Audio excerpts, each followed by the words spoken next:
ਸਤਿਨਾਮ ਸ੍ਰੀ ਵਾਹਿਗੁਰੂ ਸਾਹਿਬ ਜੀ। ਸਤਿਨਾਮ ਸ੍ਰੀ ਵਾਹਿਗੁਰੂ ਸਾਹਿਬ ਜੀ। ਗੁਰੂ ਨਾਨਕ ਪਦ ਪੰਕਜ ਬੰਦਨ, ਪਦ ਪੰਕਜ ਬੰਦਨ, ਸਿਮਰੋ ਅੰਗਦ ਦੁਖ ਨਿਕੰਦਨ।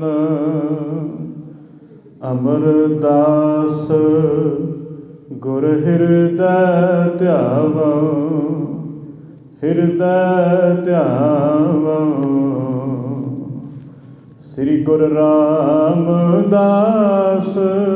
ਗੁਣ ਗਾਵੋ। ਸ੍ਰੀ ਅਰਜਨ ਬਿਘਨਨ ਕੇ ਨਾਸ਼ਕ, ਬਿਘਨਨ ਕੇ ਨਾਸ਼ਕ। ਹਰਿ ਗੋਬਿੰਦ ਛੁਭ ਸੁਮਤ ਪ੍ਰਕਾਸ਼ਕ। ਸ੍ਰੀ ਹਰਿ ਰਾਏ ਨਮੋ ਕਰ ਜੋਰੀ, ਨਮੋ ਕਰ ਜੋਰੀ। ਗੁਰ ਹਰਿ ਕ੍ਰਿਸ਼ਨ ਮਨਾਏ ਬਹੋਰੀ। ਤੇਗ ਬਹਾਦਰ ਪਰਮ ਕਿਰਪਾਲਾ, ਪਰਮ ਕਿਰਪਾਲਾ। ਸ੍ਰੀ ਗੁਰੂ ਗੋਬਿੰਦ ਸਿੰਘ ਬਿਸਾਲਾ। ਧਰਮ ਧਰਾ ਪਰ ਪੁਨ ਪੁਨ ਸੀਸਾ, ਪੁਨ ਪੁਨ ਸੀਸਾ। ਬੰਦੋਂ ਬਾਰ ਬਾਰ ਜਗਦੀਸਾ। ਜਿਸ ਮਹਿ ਅੰਮ੍ਰਿਤ ਗਿਆਨ ਹੈ, ਮਾਨਕ ਭਗਤ ਵੈਰਾਗ। ਗੁਰੂ ਗ੍ਰੰਥ ਸਾਹਿਬ ਓਦਦ, ਬੰਦੋਂ ਕਰ ਅਨੁਰਾਗ। ਸ੍ਰੀ ਗੁਰ ਸ਼ਬਦ ਕਮਾਏ ਜਿਨ, ਜੀਤੇ ਪੰਚ ਵਿਕਾਰ। ਤਿਨ ਸੰਤਨ ਕੋ ਬੰਦਨਾ, ਸਿਰ ਚਰਨਨ ਪਰ ਧਾਰ। ਏਕ ਓਂਕਾਰ ਸਤਿਗੁਰੂ, ਤਿਹ ਪ੍ਰਸਾਦ ਸਚ ਹੋਏ। ਵਾਹਿਗੁਰੂ ਜੀ ਕੀ ਫਤਿਹ। ਬਿਘਨ ਬਿਨਾਸਨ ਸੋਏ। ਵਾਹਿਗੁਰੂ ਜੀ ਕੀ ਫਤਿਹ। ਬਿਘਨ ਬਿਨਾਸਨ ਸੋਏ। ਸਤਿਨਾਮ ਸ੍ਰੀ ਵਾਹਿਗੁਰੂ ਸਾਹਿਬ ਜੀ। ਚਉਪਈ ਭੋਜਨ ਹਿਤ ਹਮ ਪਾਸ ਨ ਦਰਬਾ। ਕਰਤ ਜੁਧ ਤਹ ਖਰਚਿਓ ਸਰਬਾ। ਅਬ ਹਮ ਹੋਏ ਰੰਕ ਸਮਾਨਾ। ਸ਼ਰਨੰ ਸੰਤ ਆਏ ਮਹਾਨਾ। ਭੋਜਨ ਹਿਤ ਹਮ ਪਾਸ ਨ ਦਰਬਾ। ਵਾਹਿਗੁਰੂ ਜੀ ਕਾ ਖਾਲਸਾ, ਵਾਹਿਗੁਰੂ ਜੀ ਕੀ ਫਤਿਹ। ਪਤਿਤ ਪਾਵਨ ਭਗਤ ਵਛਲ, ਗੁਰੂ ਗਰੀਬ ਨਵਾਜ, ਅੰਤਰਜਾਮੀ ਸੱਚੇ ਪਾਤਸ਼ਾਹ ਸ੍ਰੀ ਗੁਰੂ ਗ੍ਰੰਥ ਸਾਹਿਬ ਜੀ ਦੀ ਮਹਾਨ ਕਿਰਪਾ ਦੇ ਸਦਕਾ ਗੁਰਦੁਆਰਾ ਬਾਬਾ ਬੰਦਾ ਸਿੰਘ ਬਹਾਦਰ ਜੀ ਵਿਖੇ ਸ਼ਾਮ ਵੇਲੇ ਦੇ ਸੰਧਿਆ ਦੇ ਦੀਵਾਨ ਸਜ ਰਹੇ ਨੇ, ਜਿਸ ਵਿੱਚ ਗੁਰ ਇਤਿਹਾਸ ਦੀ ਕਥਾ ਆਪਾਂ ਰੋਜ਼ ਹੀ ਸ਼ਰਵਣ ਕਰਦੇ ਸਾਂ। ਸੋ 2 ਦਿਨ ਸ੍ਰੀ ਅਖੰਡ ਪਾਠ ਸਾਹਿਬ ਜੀ ਦੇ ਪਾਠ ਚੱਲੇ, ਜਿਸ ਕਰਕੇ ਹਾਜ਼ਰੀਆਂ ਨਾ ਭਰ ਸਕੇ। ਸੋ ਆਓ ਗੁਰੂ ਕੇ ਸਿੱਖੋ ਜਿਤਨੇ ਮਾਈ ਭਾਈ, ਗੁਰੂ ਨਾਨਕ ਨਾਮ ਲੇਵਾ ਸਾਧ ਸੰਗਤਾਂ ਨੇ। ਆਪਾਂ ਸਾਰੇ ਸ੍ਰੀ ਗੁਰੂ ਨਾਨਕ ਦੇਵ ਜੀ ਦਾ ਅੰਮ੍ਰਿਤਮਈ ਇਤਿਹਾਸ ਸ਼ਰਵਣ ਕਰਕੇ ਆਪ ਦੇ ਜ਼ਿੰਦਗੀ ਦੇ ਸਵਾਸਾਂ ਨੂੰ ਸਫਲਿਆਂ ਕਰੀਏ। ਜਿਸ ਤਰ੍ਹਾਂ ਪਿਛਲੇ ਦੀਵਾਨਾਂ ਵਿੱਚ ਅਸੀਂ ਸੁਣਿਆ ਕਿ ਦੀਨ ਦੁਨੀਆ ਦੇ ਵਾਲੀ, ਜਗਤ ਜਲੰਦੇ ਦੇ ਰਖਿਅਕ ਸ੍ਰੀ ਗੁਰੂ ਨਾਨਕ ਦੇਵ ਮਹਾਰਾਜ ਜੀ, ਜਿਸ ਵੇਲੇ ਉਹਨਾਂ ਦੇ ਮਾਤਾ ਪਿਤਾ, ਮਾਤਾ ਤ੍ਰਿਪਤਾ ਜੀ, ਪਿਤਾ ਬਾਬਾ ਕਾਲੂ ਜੀ ਸੱਚਖੰਡ ਪਿਆਨਾ ਕਰ ਗਏ ਨੇ, ਤਦੋਂ ਸਤਿਗੁਰੂ ਜੀ ਮਹਾਰਾਜ ਨਨਕਾਣੇ ਸਾਹਿਬ ਤੋਂ ਇੱਧਰ ਕੁਰੂਕਸ਼ੇਤਰ ਹਰਿਆਣੇ ਵੱਲ ਨੂੰ ਸਤਿਗੁਰੂ ਜੀ ਆਏ ਨੇ। ਨਾਲ ਭਾਈ ਬਾਲਾ ਜੀ, ਮਰਦਾਨਾ ਜੀ, ਇਹ ਦੋਨੋਂ ਸੰਗੀ ਨਾਲ ਹੀ ਨੇ।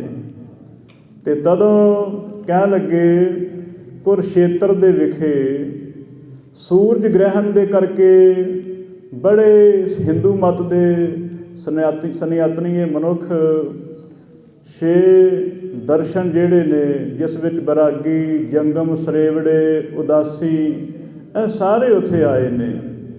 ਵੱਡੇ ਵੱਡੇ ਜੋਗੀ, ਵੱਡੇ ਵੱਡੇ ਪੰਡਿਤ ਮਹਾਨ ਉੱਥੇ ਆਏ ਨੇ।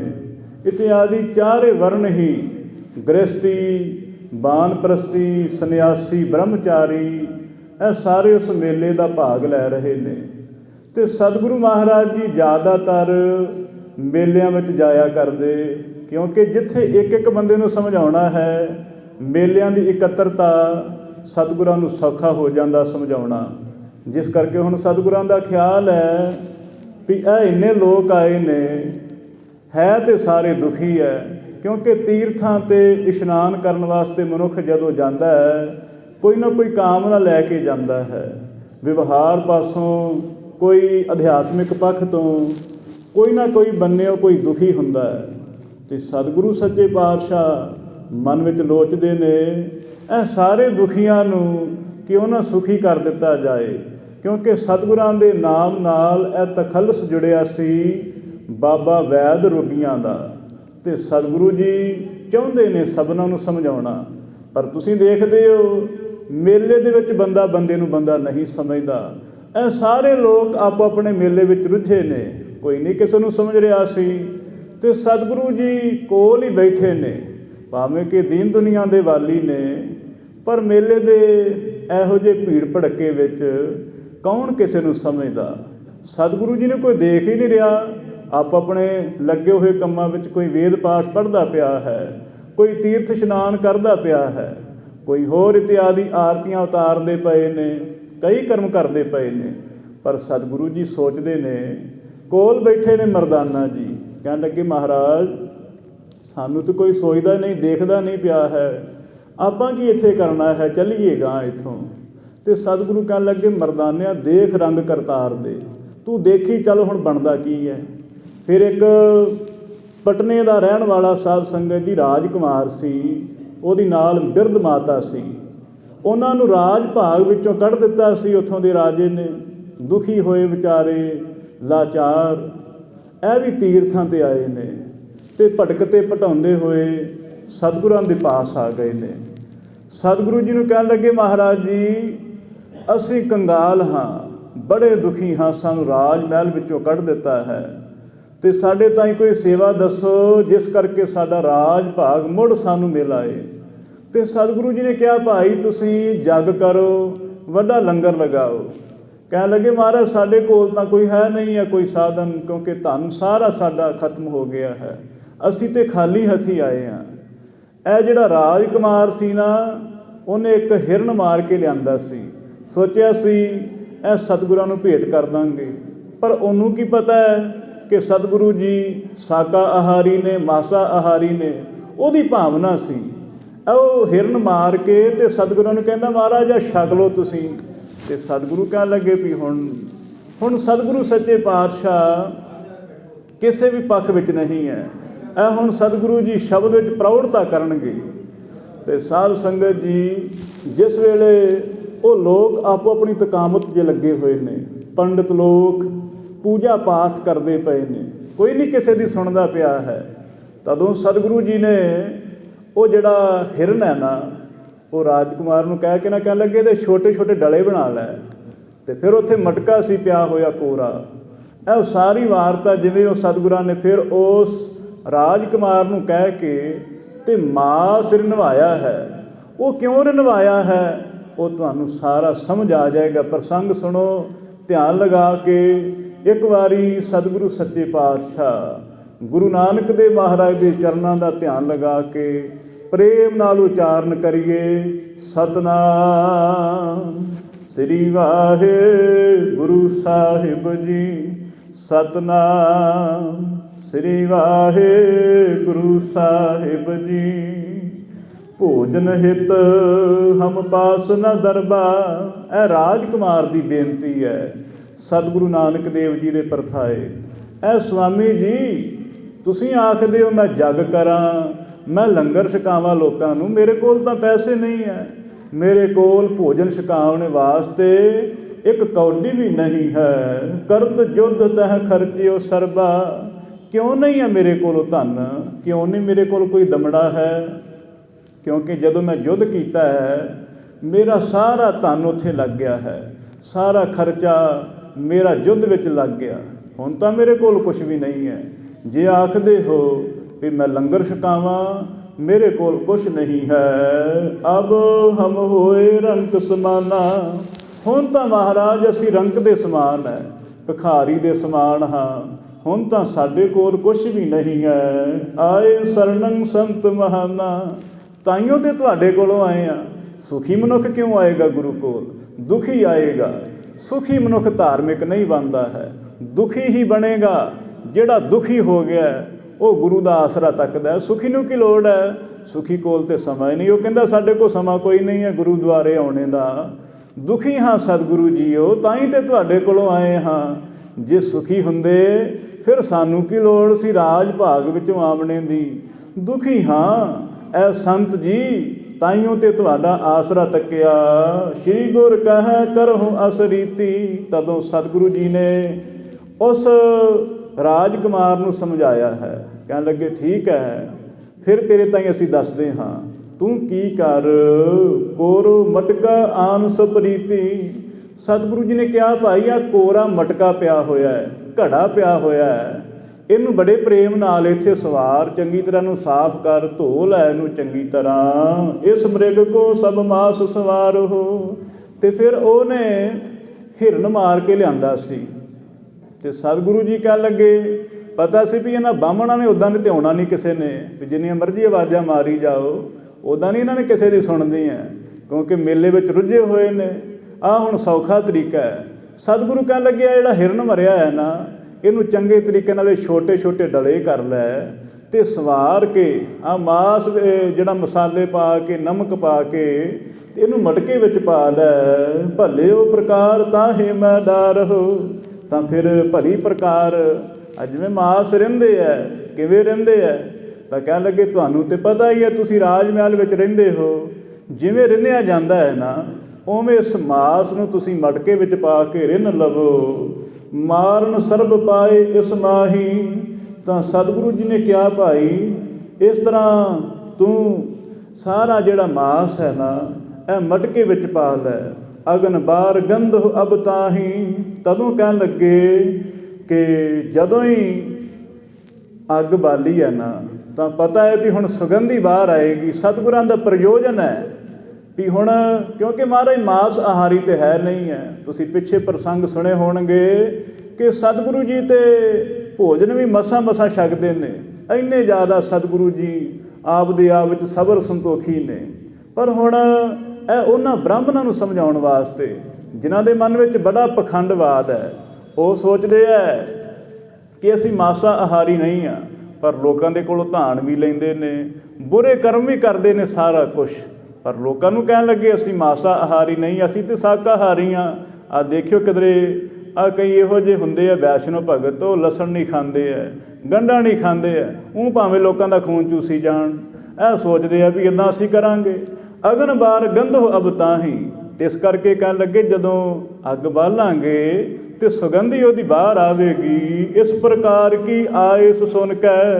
ਤੇ ਉਹ ਰਾਜਕੁਮਾਰ ਨੇ ਆਖਿਆ ਠੀਕ ਹੈ ਸੰਤ ਮਹਾਰਾਜ ਜੀ, ਐਸਾ ਹੀ ਕਰਦਾ ਹਾਂ। ਮਹਾਰਾਜ ਦੇ ਬਚਨ ਮੰਨ ਕੇ ਰਾਜਕੁਮਾਰ ਕਰਤ ਭਏ ਤਸ ਸਭ ਬਿਦ ਗੁਣ ਕੈ। ਉਹਨੇ ਫਿਰ ਛੋਟੇ ਛੋਟੇ ਉਹ ਹਿਰਨ ਦੇ ਪਹਿਲਾਂ ਉਹਦੀ ਖੱਲੜੀ ਲਾਹ ਲਈ ਹੈ, ਫਿਰ ਉਹਦੇ ਡਲੇ ਜਿਹੜੇ ਆ ਕਰਕੇ ਚੁੱਲ੍ਹੇ ਕੋ ਕਰ ਮਾਰ ਕਾ ਧਾਰਿਓ ਮਟਕਾ ਧਾਰਿਓ। ਤੇ ਫਿਰ ਚੁੱਲ੍ਹੇ ਦੇ ਉੱਤੇ ਨਾ ਉਹਨੇ ਚੁੱਲ੍ਹਾ ਸਵਾਰ ਕੇ ਚੰਗੇ ਤਰੀਕੇ ਨਾਲ ਤੇ ਉੱਤੇ ਮਟਕਾ ਰੱਖ ਦਿੱਤਾ ਹੈ, ਵਿੱਚ ਮਾਸ ਪਾ ਦਿੱਤਾ ਹੈ। ਹੁਣ ਜਿਨ੍ਹਾਂ ਨੂੰ ਪਤਾ ਹੈ ਚੰਗੇ ਤਰੀਕੇ ਨਾਲ ਬਣਾਉਣ ਦਾ ਉਹ ਤਾਂ ਜਾਣਦੇ ਹੋਣਗੇ। ਤਾਂ ਫਿਰ ਇਸੇ ਤਰ੍ਹਾਂ ਮਾਸ ਮਿਰਗ ਕੋ ਸਰਬ ਸਵਾਰਿਓ, ਸਾਰਾ ਮਾਸ ਹੀ ਉਹਨੇ ਵਿੱਚ ਪਾ ਦਿੱਤਾ ਹੈ। ਖੱਲੜੀ ਖੱਲੜੀ ਬਾਹਰ ਰੱਖ ਦਿੱਤੀ ਹੈ, ਜਿਹੜਾ ਥੱਲੇ ਮਾਸ ਹੈ ਨਾ ਉਹ ਵਿੱਚ ਪਾਇਆ। ਤਾਂ ਮਹਿ ਪਾਏ ਹੁਤਾਸਨ ਬਾਰਾ, ਤੇ ਮਾਸ ਪਾਉਂਦਿਆਂ ਸਾਰ ਫਿਰ ਉਹਨੇ ਅੱਗ ਬਾਲ ਦਿੱਤੀ ਹੈ ਥੱਲੇ। ਅੱਗ ਬਾਲੀ ਹੈ ਤੇ ਕੀ ਹੋਇਆ, ਬਹੁਤੇ ਵਿਪਰਨ ਜਬਹਿ ਨਿਹਾਰਾ। ਉਹ ਹੁਣ ਉਹਦੀਆਂ ਜਦੋਂ ਧੂੰਆਂ ਨਿਕਲਿਆ ਤੇ ਸਾਰੇ ਬੰਨੇ ਗੱਲ ਫੈਲ ਗਈ ਹੈ। ਬਾਹਮਣ ਵੇਖਦੇ ਚਾਰ ਚਫੇਰੇ ਵੀ ਅੱਗ ਕਿੱਥੇ ਲੱਗ ਗਈ ਹੈ। ਇਹ ਸਾਰੇ ਬੰਨੇ ਦੇਖਦੇ ਹਨ। ਵਿਦਿਆ ਮਹਿ ਪੰਡਿਤ ਬੜ ਮਾਨੀ, ਬੜੇ ਬੜੇ ਉੱਥੇ ਵਿਦਵਾਨ ਪੰਡਿਤ ਆਏ ਸੀ, ਸ਼ਾਸਤਰਾਂ ਦੇ ਗਿਆਤੇ, ਵੇਦਾਂ ਦੇ ਪਾਠੀ, ਇਹ ਮਹਾਨ ਧੁਰੰਧਰ ਗਿਆਨੀ ਉੱਥੇ ਆਏ ਨੇ। ਦੇਖਦੇ ਨੇ ਚਾਰ ਚਫੇਰੇ, ਨਿਕਸਿਓ ਧੂਮ ਦੇਖ ਰਿਸਠਾਨੀ। ਤੇ ਨੱਕ ਜਿਹਾ ਬਣਾਉਂਦੇ ਨੇ ਹੁਣ ਗੁੱਸੇ ਨਾਲ, ਨਾਸਾਂ ਜੀਆਂ ਫੈਲਾਉਂਦੇ ਨੇ, ਬੜਾ ਗੁੱਸੇ ਵਿੱਚ ਨੇ ਵੀ ਇਹ ਕੀ ਹੋ ਗਿਆ।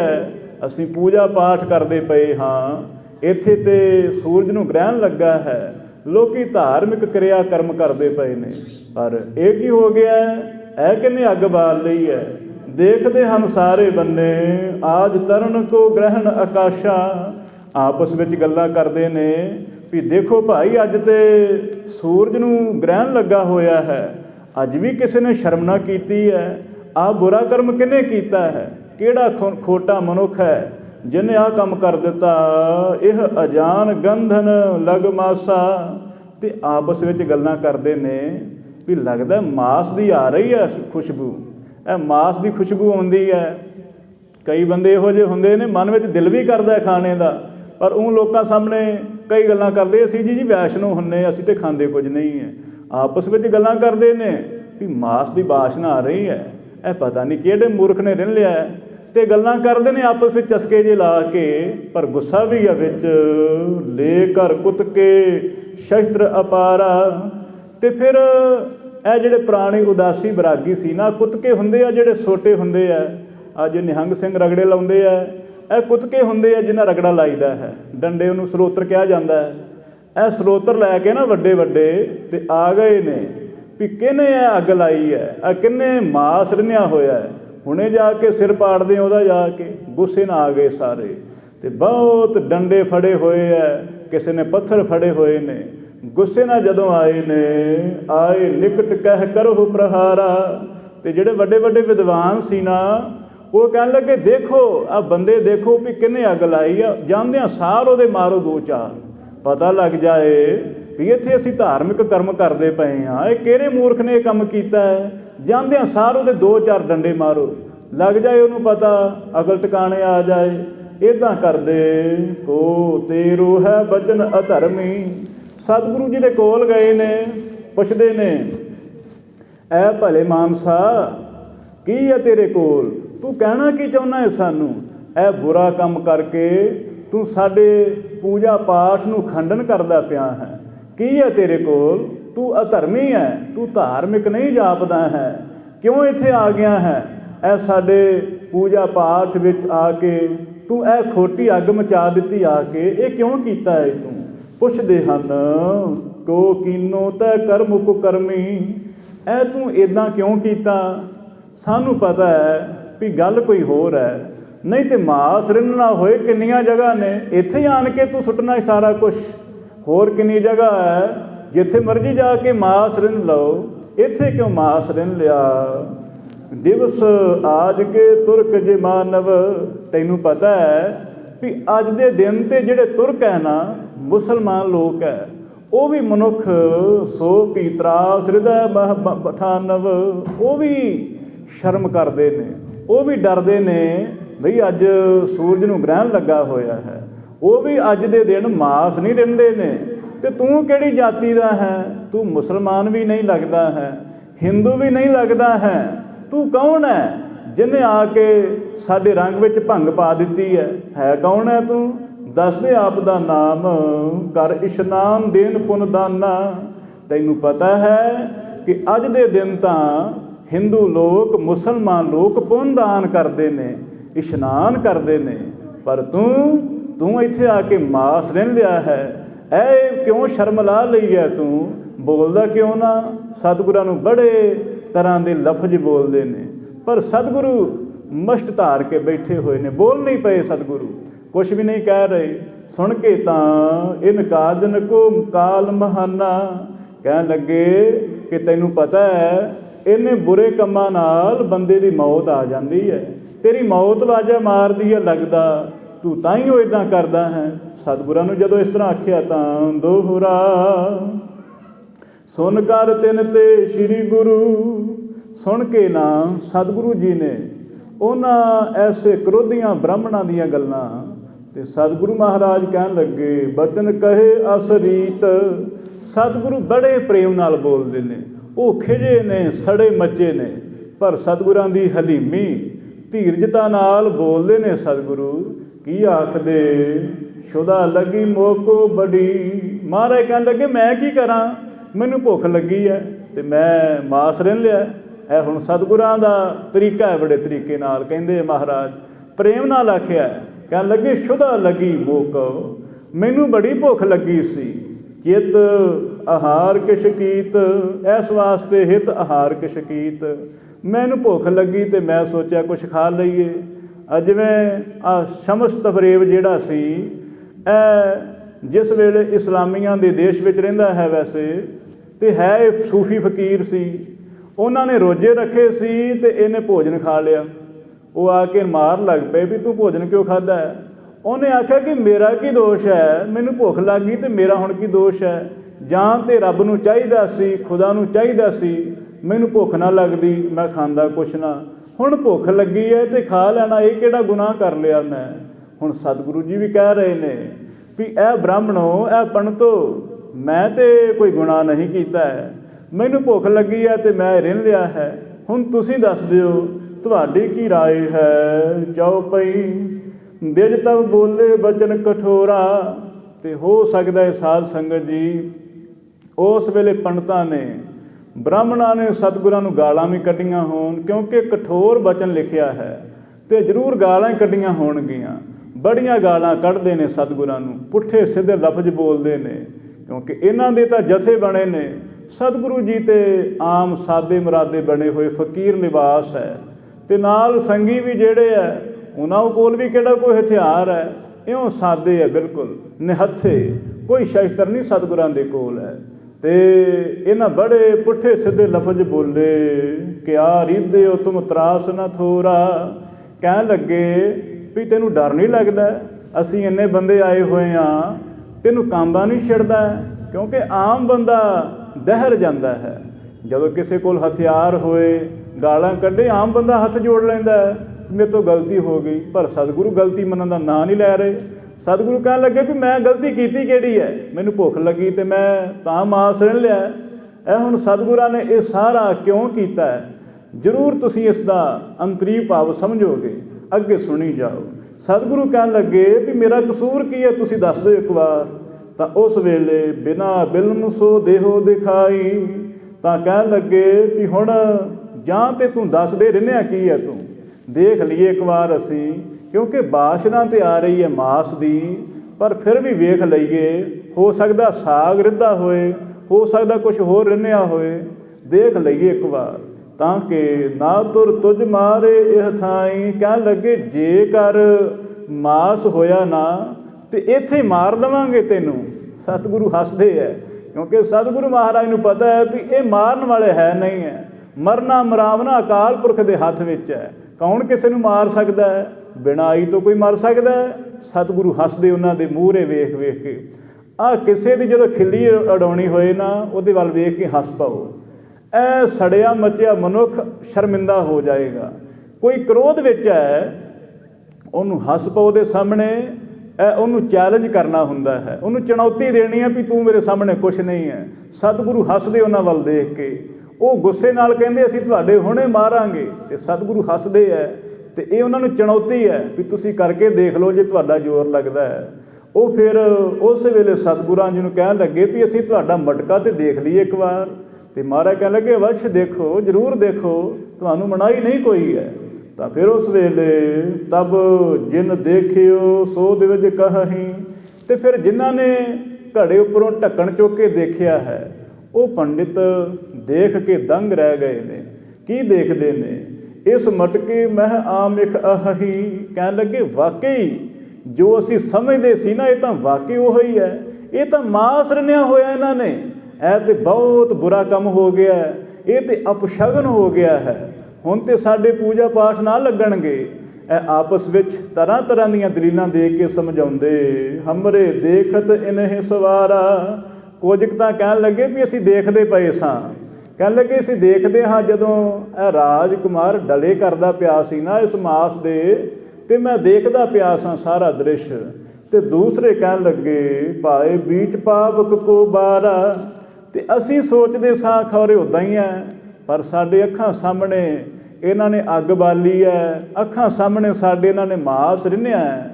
ਇਹ ਬਹੁਤ ਬੁਰਾ ਕੰਮ ਕੀਤਾ ਹੈ, ਇਹ ਮਨੁੱਖਾਂ ਨੂੰ ਛੱਡਣਾ ਨਹੀਂ ਚਾਹੀਏ। ਮਾਰੋ ਇਸੇ ਨਾ ਲਾਭੋ ਦੇ ਬੇਰਾ।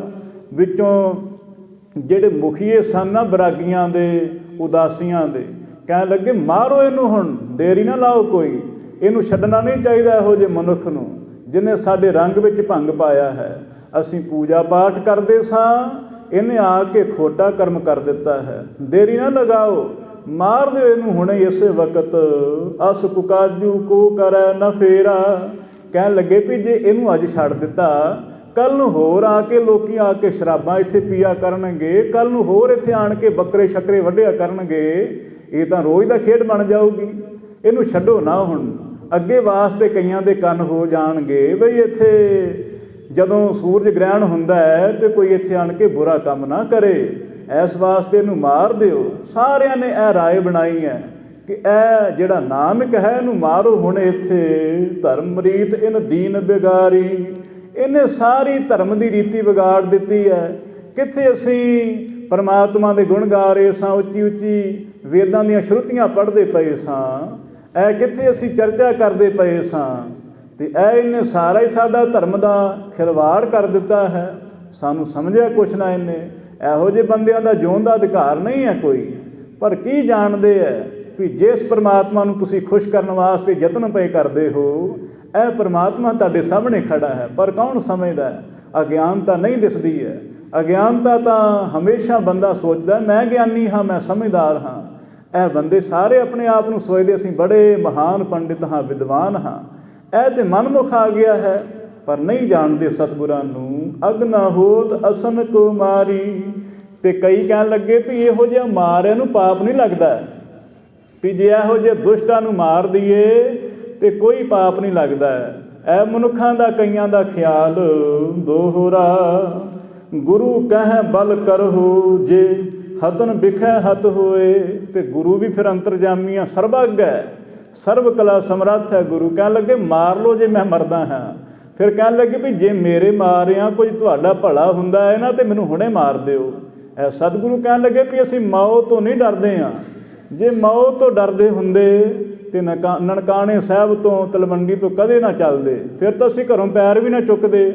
ਅਸੀਂ ਚੱਲੇ ਹੀ ਤਾਂ ਹਾਂ ਵੀ ਸਾਨੂੰ ਮੌਤ ਦਾ ਕੋਈ ਭੈ ਨਹੀਂ ਹੈ। ਭੈ ਕਾਹੂ ਕੋ ਦੇਤ ਨ ਹੈ ਨਹਿ ਭੈ ਮਾਨ ਧਿਆਨ। ਨਾ ਅਸੀਂ ਕਿਸੇ ਦਾ ਡਰ ਰੱਖਦੇ ਹਾਂ, ਨਾ ਕਿਸੇ ਨੂੰ ਡਰ ਦਿੰਦੇ ਹਾਂ। ਸਤਿਗੁਰੂ ਕਹਿਣ ਲੱਗੇ ਸਾਨੂੰ ਡਰ ਨਹੀਂ ਕੋਈ ਹੈ, ਮਾਰ ਦਿਓ ਸਾਨੂੰ ਜੇ ਤੁਹਾਡਾ ਭਲਾ ਹੁੰਦਾ ਹੈ ਤਾਂ। ਜੋ ਮਨ ਹੈ ਤਿਉਂ ਕਰੋ ਅਬ। ਮਹਾਰਾਜ ਕਹਿਣ ਲੱਗੇ ਜੋ ਤੁਹਾਡੇ ਮਨ ਵਿੱਚ ਆ ਕਰ ਦਿਓ ਹੁਣ, ਦੇਰੀ ਨਾ ਲਗਾਓ। ਆਹ ਜਿਹੜੇ ਕੁੱਤਕੇ ਪੜ੍ਹੇ ਹੋਏ ਆ ਨਾ ਆਪਦੇ ਹੱਥਾਂ ਵਿੱਚ, ਮਾਰ ਦਿਓ ਮੇਰੇ। ਵਰਜਤ ਇਹ ਹੈ ਨਾ ਕੋਈ, ਤੁਹਾਨੂੰ ਕੋਈ ਨਹੀਂ ਰੋਕਦਾ ਹੈ, ਮੈਂ ਤੁਹਾਨੂੰ ਆਗਿਆ ਦੇ ਰਿਹਾ ਹਾਂ। ਜਦੋਂ ਕੋਈ ਬੰਦਾ ਕਿਸੇ ਨੂੰ ਮਾਰਨ ਲੱਗਦਾ ਹੈ ਨਾ, ਅਤੇ ਜੇ ਅਗਲਾ ਬੰਦਾ ਹਿੰਮਤ ਜਤਾਏ ਵੀ ਜੇ ਹੈ ਹਿੰਮਤ ਅਤੇ ਚੱਲ ਫਿਰ ਕਰ ਕੁਛ, ਉਸ ਵੇਲੇ ਬੰਦਾ ਇੱਕ ਵਾਰੀ ਤਾਂ ਡਰ ਜਾਂਦਾ ਹੈ। ਉਹ ਡਰ ਗਏ ਸਾਰੇ। ਸਤਿਗੁਰੂ ਕਹਿਣ ਲੱਗੇ ਵੀ ਜੇ ਹੈ ਹਿੰਮਤ ਤੁਹਾਡੇ ਵਿੱਚ, ਕੋਈ ਤਾਕਤ ਬਲ ਰੱਖਦੇ ਹੋ, ਅਤੇ ਮਾਰ ਦਿਓ ਸਾਨੂੰ। ਇਹਨਾਂ ਨੇ ਸੋਚਿਆ ਵੀ ਬੰਦਾ ਖਤਰਨਾਕ ਲੱਗਦਾ, ਕੋਈ ਆਮ ਨਹੀਂ ਹੈ। ਨਹੀਂ ਤੇ ਬੰਦੇ ਹੱਥ ਜੋੜ ਲੈਂਦੇ ਆ ਜਦੋਂ ਕੋਈ ਸੰਕਟ ਦਿਸੇ, ਕਹਿ ਦਿੰਦੇ ਆ ਵੀ ਸਾਨੂੰ ਮਾਫ਼ ਕਰ ਦਿਓ ਜੀ, ਗਲਤੀ ਹੋ ਗਈ ਸਾਡੇ ਕੋਲ। ਪਰ ਸਤਿਗੁਰੂ ਸੱਚੇ ਪਾਤਸ਼ਾਹ ਕਾਹਨੂੰ ਮਾਫ਼ੀ ਮੰਗਣੀ ਕਿਸੇ ਕੋਲੋਂ। ਇਹ ਸਤਿਗੁਰੂ ਕਹਿਣ ਲੱਗੇ ਮਾਰ ਦਿਓ ਮੈਨੂੰ, ਡਰਦੇ ਕਾਹਨੂੰ ਜੇ, ਤੁਹਾਨੂੰ ਕਿਹੜਾ ਕੋਈ ਰੋਕਦਾ ਹੈ। ਤਾਂ ਫਿਰ ਉਸ ਵੇਲੇ ਕੀ ਹੋਇਆ, ਚੌਪਈ ਜੇ ਤੁਮ ਹਮ ਸੋ ਚਰਚਾ ਕਰਨੀ। ਫਿਰ ਸਤਿਗੁਰੂ ਜੀ ਨੇ ਹੋਰ ਵੀ ਕਹਿ ਦਿੱਤਾ ਹੈ ਵੀ ਦੇਖ ਲਓ, ਇੱਕ ਵਾਰ ਵਿਚਾਰ ਕਰ ਲਓ, ਜੇ ਮਾਰ ਨਾਲ ਤੁਹਾਡਾ ਭਲਾ ਹੁੰਦਾ ਹੈ ਤਾਂ ਮਾਰ ਦਿਓ ਮੈਨੂੰ, ਪਰ ਜੇ ਤੁਸੀਂ ਮੇਰੇ ਨਾਲ ਚਰਚਾ ਕਰਨੀ ਚਾਹੁੰਦੇ ਹੋ, ਆਪ ਦੀ ਵਿਦਵਤਾ ਦਿਣਾਉਣੀ ਚਾਹੁੰਦੇ ਹੋ, ਮੇਰੇ ਤਾਈਂ ਦੱਸਣਾ ਚਾਹੁੰਦੇ ਹੋ ਕਿ ਮੈਂ ਪਾਪੀ ਹਾਂ ਅਤੇ ਤੁਸੀਂ ਪੁੰਨੀ ਹੋ, ਅਤੇ ਸਾਨੂੰ ਇੱਕ ਵਾਰੀ ਸਮਝਾ ਤੇ ਦਿਓ ਅਸੀਂ ਪਾਪ ਕੀਤਾ ਕਿਹੜਾ ਹੈ ਅਤੇ ਤੁਸੀਂ ਕਿਹੜਾ ਪੁੰਨ ਕਰਦੇ ਪਏ ਹੋ, ਸਾਨੂੰ ਵੀ ਦੱਸ ਦਿਓ, ਕਿਉਂਕਿ ਸਾਡੀ ਨਿਗਾਹ ਵਿੱਚ ਤਾਂ ਤੁਸੀਂ ਸਾਡੇ ਨੂੰ ਵੱਡੇ ਪਾਪੀ ਹੋ। ਸਾਫ਼ ਕਿਹਾ ਮਹਾਰਾਜ ਨੇ। ਮਹਾਰਾਜ ਕਹਿਣ ਲੱਗੇ ਵੀ ਦੱਸ ਦਿਓ, ਇੱਕ ਵਾਰੀ ਸਾਡੇ ਨਾਲ ਚਰਚਾ ਕਰ ਲਓ। ਚਰਚਾ ਹੁੰਦੀ ਹੈ ਵਿਵੇਕ, ਸੱਚ ਝੂਠ ਦਾ ਨਿਰਣਾ ਕਰਨਾ। ਡਿਬੇਟ ਵੀ ਕਹਿ ਦਿੰਦੇ ਆਪਾਂ, ਜਿਵੇਂ ਕੋਈ ਚਰਚਾ ਕਰਨੀ ਹੈ। ਇਹ ਕਹਿਣ ਲੱਗੇ ਚਰਚਾ ਕਰ ਲਓ ਸਾਡੇ ਨਾਲ ਇੱਕ ਵਾਰ, ਫਿਰ ਨਿਰਣਾ ਹੋ ਜਾਏ ਵੀ ਅਸੀਂ ਸੱਚੇ ਹਾਂ ਜਾਂ ਤੁਸੀਂ ਸੱਚੇ ਹੋ। ਇਹ ਨਿਰਣਾ ਇੱਕ ਵਾਰੀ ਕਰ ਲਓ। ਧਰਮ ਅਧਰਮ ਚੀ ਰੀਤ ਜੋ ਬਰਨੀ। ਤੁਸੀਂ ਕਹਿੰਦੇ ਹੋ ਵੀ ਤੁਸੀਂ ਧਰਮੀ ਹੋ ਅਤੇ ਅਸੀਂ ਅਧਰਮੀ ਹਾਂ। ਤੁਸੀਂ ਆਖਦੇ ਹੋ ਵੀ ਤੁਸੀਂ ਪੁੰਨੀ ਹੋ ਅਤੇ ਅਸੀਂ ਪਾਪੀ ਹਾਂ। ਨਿਰਣਾ ਕਰ ਲੈਂਦੇ ਹਾਂ ਹੁਣ ਕੌਣ ਧਰਮੀ ਹੈ ਅਤੇ ਕੌਣ ਅਧਰਮੀ ਹੈ। ਇਹ ਨਿਰਣਾ ਹੋ ਜਾਏ ਹੁਣ, ਕਿਉਂਕਿ ਬੜਾ ਹੋ ਗਿਆ ਸਮਾਂ, ਤੁਸੀਂ ਬੋਲੀ ਜਾ ਰਹੇ ਹੋ, ਅਸੀਂ ਚੁੱਪ ਸੁਣਦੇ ਪਏ ਹਾਂ ਤੁਹਾਨੂੰ।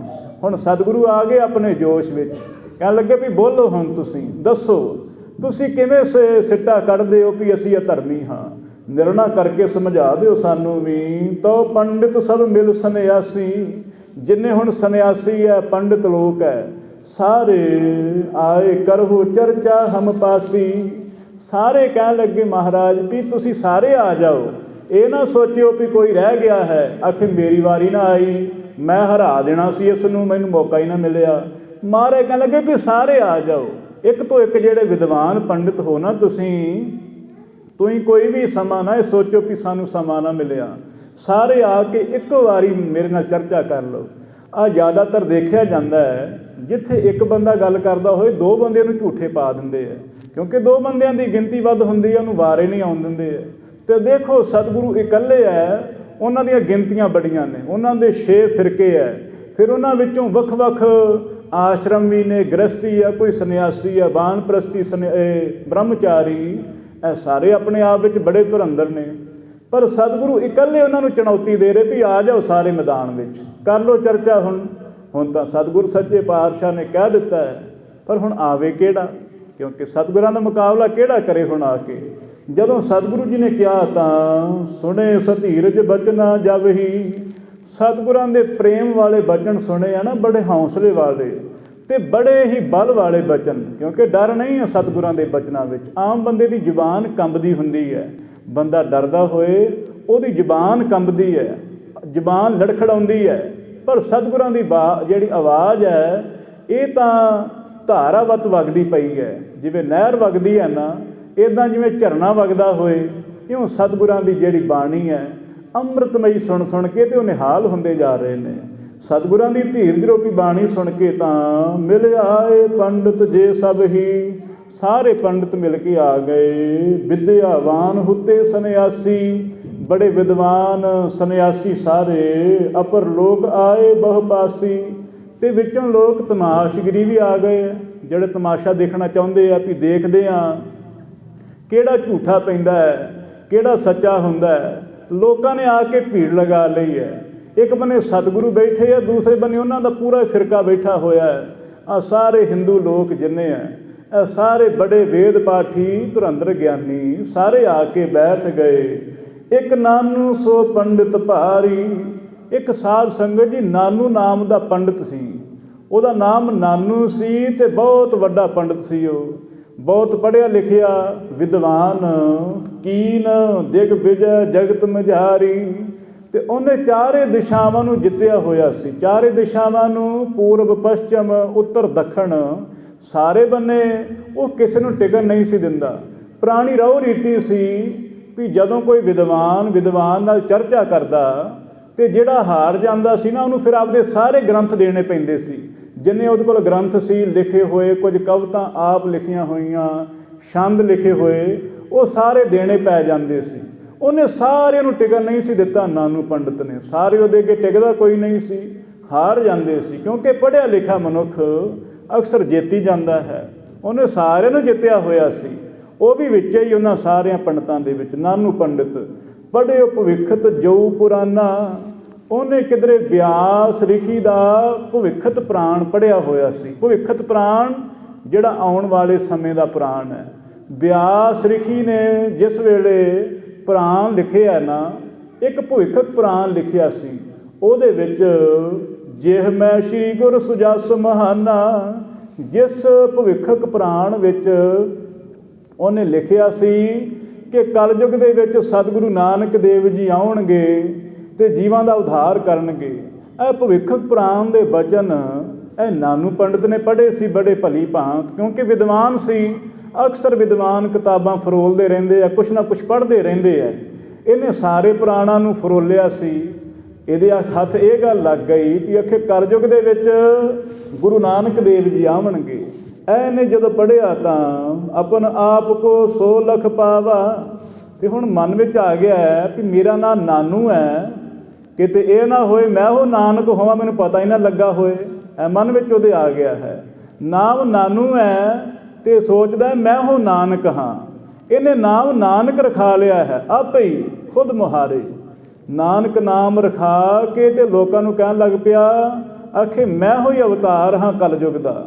ਤੇ ਲੋਕਾਂ ਵਿੱਚ ਇਹਦੀ ਬੜੀ ਪ੍ਰਚਲਤਾ ਹੋਈ ਸੀ, ਲੋਕ ਸਾਰੇ ਦਾ ਸਤਿਕਾਰ ਕਰਦੇ ਸਨ। ਅੱਜ ਹੁਣ ਟਾਕਰਾ ਹੋਣਾ ਹੈ। ਇੱਕ ਬੰਨੇ ਦੀਨ ਦੁਨੀਆ ਦੇ ਵਾਲੀ ਜਿਨ੍ਹਾਂ ਬਾਰੇ ਭਵਿੱਖਕ ਪੁਰਾਣ ਨੇ ਗਵਾਹੀ ਦਿੱਤੀ ਹੈ, ਦੂਸਰੇ ਬੰਨੇ ਉਹ ਜਿਹਨੇ ਖੁਦ ਆਪਣੇ ਆਪ ਨੂੰ ਨਾਨਕ ਅਖਵਾ ਲਿਆ। ਤੇ ਕਹਿਣ ਲੱਗੇ ਉਹ ਵੀ ਵਿੱਚ ਆਇਆ ਹੈ ਜਦੋਂ ਨਾਮ ਸੋ ਨਾਨਕ ਚੰਦ ਧਰਾਵਾ। ਇਹਨੇ ਆਪ ਦਾ ਨਾਮ ਨਾਨਕ ਚੰਦ ਰਖਾਇਆ ਸੀ ਤੇ ਇਹ ਵੀ ਉੱਥੇ ਨਾਲ ਆ ਰਿਹਾ ਹੈ। ਇਹਨੂੰ ਕੀ ਪਤਾ ਸੀ ਵੀ ਇੱਥੇ ਸਤਿਗੁਰੂ ਨਾਨਕ ਦੇਵ ਜੀ ਆਏ ਨੇ, ਜਿਨ੍ਹਾਂ ਦਾ ਮੈਂ ਨਾਮ ਵਰਤ ਕੇ ਲੋਕਾਂ ਨੂੰ ਠੱਗਦਾ ਹਾਂ। ਇਹ ਸੱਚੀ ਨਾਨਕ ਜੀ ਆ ਜਾਣਗੇ। ਇਹ ਤਾਂ ਨੇ ਸੁਪਨੇ ਮਾਤਰ ਵੀ ਸੋਚਿਆ ਨਾ ਹੋਵੇਗਾ। ਹੋ ਤਾਂ ਐਸਾ ਹੀ ਗਿਆ। ਆਇਆ ਹੈ ਉਹ ਵੀ ਸ਼੍ਰੀ ਨਾਨਕ ਕੱਲ ਹੈ ਅਵਤਾਰਾ। ਤਾਂ ਇਹ ਸੋਚਦਾ ਹੈ ਮੈਂ ਹੋਈ ਹਾਂ ਕਲਯੁਗ ਦਾ ਅਵਤਾਰ। ਤੇ ਲੋਕਾਂ ਨੂੰ ਵੀ ਇਹਨੇ ਇਹ ਗੱਲ ਕਹਿ ਦਿੱਤੀ ਬਹੁਤ ਨਰਨ ਕੋ ਕਰਹਿ ਉਧਾਰਾ। ਉਹਨੇ ਪੜ੍ਹਿਆ ਹੋਇਆ ਸੀ ਵੀ ਸ੍ਰੀ ਨਾਨਕ ਦੇਵ ਜੀ ਕਲਯੁਗ ਵਿੱਚ ਅਵਤਾਰ ਹੋਣਗੇ, ਬਹੁਤੇ ਮਨੁੱਖਾਂ ਨੂੰ ਤਾਰਿਆ ਕਰਨਗੇ। ਜੋ ਵੀ ਉਹਨਾਂ ਦੀ ਸ਼ਰਨ ਲਏਗਾ ਸੋ ਰਹਿ ਨਾ ਸਕੇਗਾ, ਤਰ ਜਾਵੇਗਾ ਸੁਖੈਨ ਹੀ। ਜਿਵੇਂ ਜਹਾਜ਼ ਦਾ ਆਸਰਾ ਲੈ ਕੇ ਕੋਈ ਵੀ ਨਦੀ ਪਾਰ ਕਰ ਜਾਂਦਾ ਹੈ, ਕੋਈ ਵੀ ਸਮੁੰਦਰ ਪਾਰ ਕਰ ਜਾਂਦਾ ਹੈ, ਇਉਂ ਸਤਿਗੁਰਾਂ ਦਾ ਆਸਰਾ ਤੱਕ ਕੇ ਕੌਣ ਨਾ ਕਰ ਸਕੇਗਾ। ਇਹ ਉਹਨੇ ਪੜ੍ਹਿਆ ਸੀ ਸਾਰਾ। ਸਿਮਰਨ ਨਾਮ ਭਗਤ ਬਿਸਤਾਰ ਹੈ। ਇਹ ਵੀ ਪੜ੍ਹਿਆ ਸੀ ਵੀ ਸਤਿਗੁਰੂ ਨਾਨਕ ਦੇਵ ਮਹਾਰਾਜ ਜੀ ਜੀਵਾਂ ਦੇ ਤਾਈਂ ਸਿਮਰਨ ਦੀ ਪ੍ਰੌੜਤਾ ਕਰਿਆ ਕਰਨਗੇ। ਕਹਿਣਗੇ ਸਿਮਰਨ ਕਰੋ, ਨਾਮ ਜਪੋ, ਭਗਤੀ ਕਰੋ ਪਰਮਾਤਮਾ ਦੀ। ਉਹਦੀ ਰਜ਼ਾ ਵਿੱਚ ਚੱਲਣਾ ਚਾਹੀਏ, ਉਹਦੇ ਹੁਕਮ ਵਿੱਚ ਚੱਲਣਾ ਹੈ। ਇਹ ਸਤਿਗੁਰਾਂ ਦਾ ਆਦੇਸ਼ ਇਹ ਉਹਨੇ ਪੜ੍ਹਿਆ ਸੀ ਭਲੀ ਭਾਂਤ। ਦੰਭ ਕੁਕਰਮ ਸਰਬ ਨਿਰਵਾਰ ਹੈ ਕਿ ਸਤਿਗੁਰੂ ਜੀ ਸਾਰੇ ਪਖੰਡਾਂ ਦਾ ਨਿਰਵਾਰ ਕਰ ਦੇਣਗੇ, ਖਤਮ ਕਰ ਦੇਣਗੇ ਸਾਰੇ ਪਖੰਡਾਂ ਨੂੰ ਜੜ੍ਹ ਤੋਂ ਖਤਮ ਕਰ ਦੇਣਗੇ। ਇਹ ਸਾਰਾ ਭਵਿੱਖਕ ਪ੍ਰਾਣ ਵਿੱਚ ਉਹਨੇ ਪੜ੍ਹਿਆ। ਆਸ ਸੁਣ ਜਾਨ ਨਾਮ ਨਿਜ ਧਰ ਕੈ। ਤੇ ਹੁਣ ਨਾਨੂ ਪੰਡਿਤ ਨੇ ਨਾਨਕ ਨਾਮ ਰਖਾ ਲਿਆ ਆਪ ਦਾ। ਇਹ ਤਾਂ ਨਹੀਂ ਜਾਣਿਆ ਉਸਨੇ ਵੀ ਇਹੋ ਗੁਰੂ ਨਾਨਕ ਦੇ ਹੁਣ ਮੇਰੇ ਸਾਹਮਣੇ ਹੋਣਗੇ। ਸੋ ਜਸ ਬਿਥਾਰਤ ਬਚਨ ਉਚਰ ਕੇ। ਤਾਂ ਉਹਦਾ ਜਸ ਤੇ ਬੜਾ ਹੋਇਆ ਹੈ। ਸੋਚਦਾ ਹੈ ਕੋਈ ਆਮ ਮਨੁੱਖ ਹੋਏਗਾ। ਇਹ ਉਹਦੇ ਚਾਰ ਚਫੇਰੇ ਉਹਦੇ ਚੇਲੇ ਚਾਟੜੇ ਨੇ, ਉਹ ਵੀ ਕਹਿ ਰਹੇ ਨੇ ਨਾਨਕ ਜੀ ਤੁਸੀਂ ਜਾ ਕੇ ਚਰਚਾ ਕਰੋ। ਉਹਨਾਂ ਨੂੰ ਕੀ ਪਤਾ ਸੀ ਵੀ ਜਿਨ੍ਹਾਂ ਨਾਲ ਚਰਚਾ ਕਰਨੀ ਉਹ ਅਸਲੀ ਨੂੰ ਗੁਰੂ ਨਾਨਕ ਦੇਵ ਜੀ ਨੇ। ਇਹ ਤਾਂ ਨਹੀਂ ਸੀ ਉਹਨੂੰ ਪਤਾ। ਇਹ ਉਹਨੂੰ ਚੇਲੇ ਕਹਿ ਰਹੇ ਨੇ, ਬੜੀ ਉਹਦੀ ਖੁਸ਼ਾਮਦੀ ਕਰਦੇ। ਸੋ ਵੀ ਆਏ ਗਇਓ ਤਿਹ ਕੱਲ।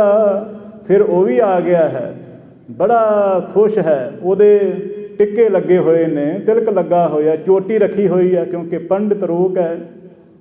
ਮਗਰ ਉਹਨੇ ਬੋਦੀ ਰੱਖੀ ਹੈ ਤੇ ਫਿਰ ਧੋਤੀ ਪਹਿਨੀ ਹੋਈ ਹੈ। ਆ ਗਿਆ ਉਹ ਵੀ ਸਭਾ ਦੇ ਵਿੱਚ, ਜਿੱਥੇ ਬਾਕੀ ਮਨੁੱਖ ਬੈਠੇ ਨੇ ਇਹ ਵੀ ਆ ਗਿਆ ਹੈ।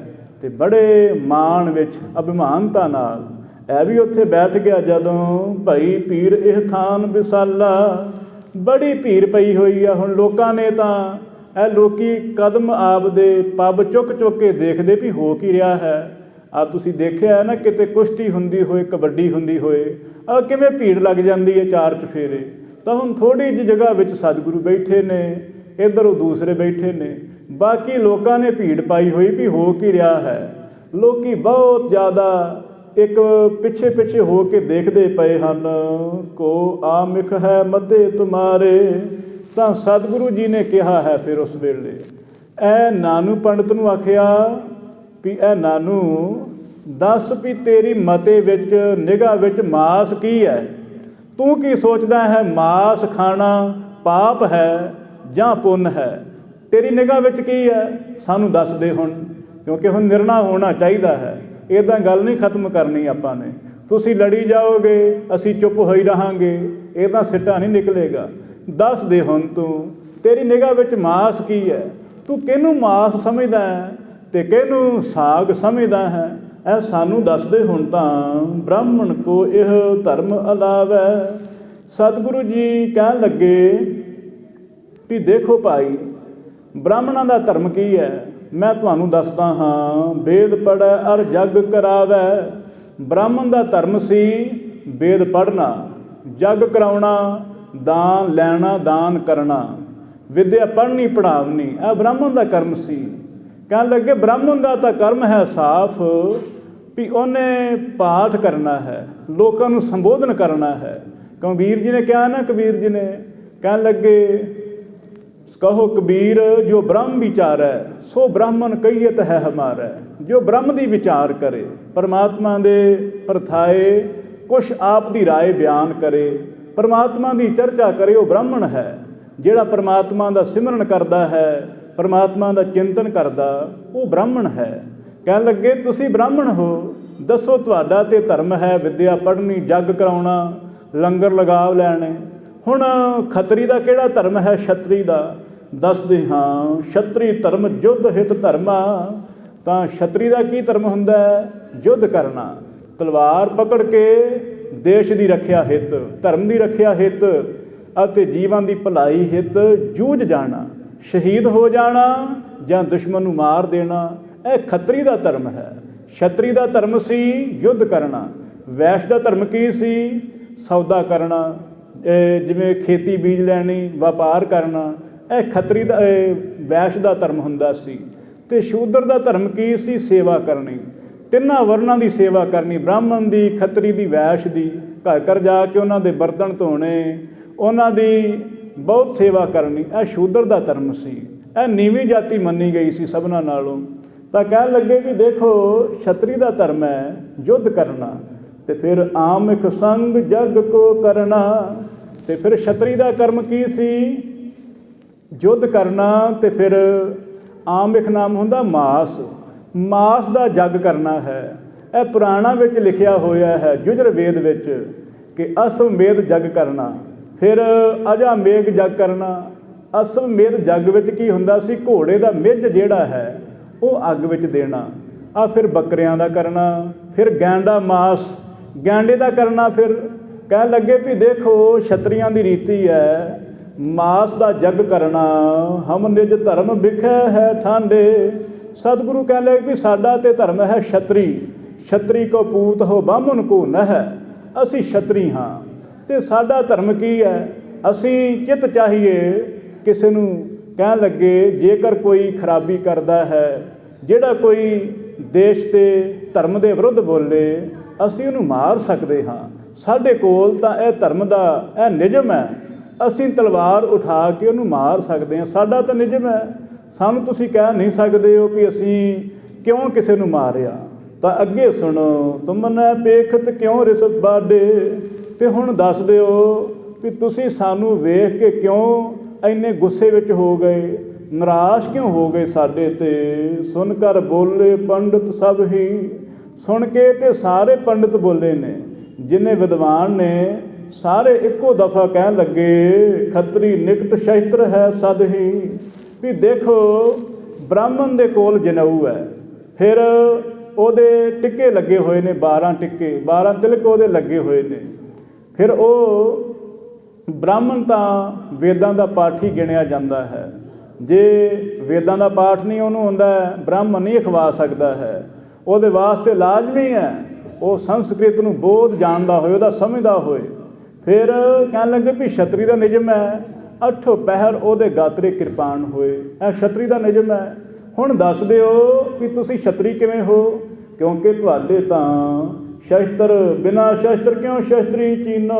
ਕਹਿਣ ਲੱਗੇ ਵੀ ਦੇਖੋ ਤੁਹਾਡੇ ਕੋਲ ਤਾਂ ਨਾ ਕਿਰਪਾਨ ਹੈ, ਨਾ ਕੋਈ ਹਥਿਆਰ ਹੈ, ਬਿਨਾਂ ਸ਼ਸਤਰ ਤੋਂ ਤੁਸੀਂ ਛਤਰੀ ਕਿਵੇਂ ਹੋ ਸਕਦੇ ਹੋ। ਸਾਡੇ ਦੇਖਦਿਆਂ ਤਾਂ ਤੁਹਾਡੇ ਕੋਲ ਕੋਈ ਸ਼ਸਤਰ ਨਹੀਂ ਹੈ, ਅਸੀਂ ਕਿਵੇਂ ਮੰਨੀਏ ਵੀ ਤੁਸੀਂ ਛਤਰੀ ਹੋ। ਇਹ ਬ੍ਰਾਹਮਣਾਂ ਨੇ ਸਤਿਗੁਰਾਂ ਨੂੰ ਜਦੋਂ ਆਖਿਆ, ਗੁਰੂ ਕਹਿ ਆਜੁਦ ਹਮ ਪਾਸੂ।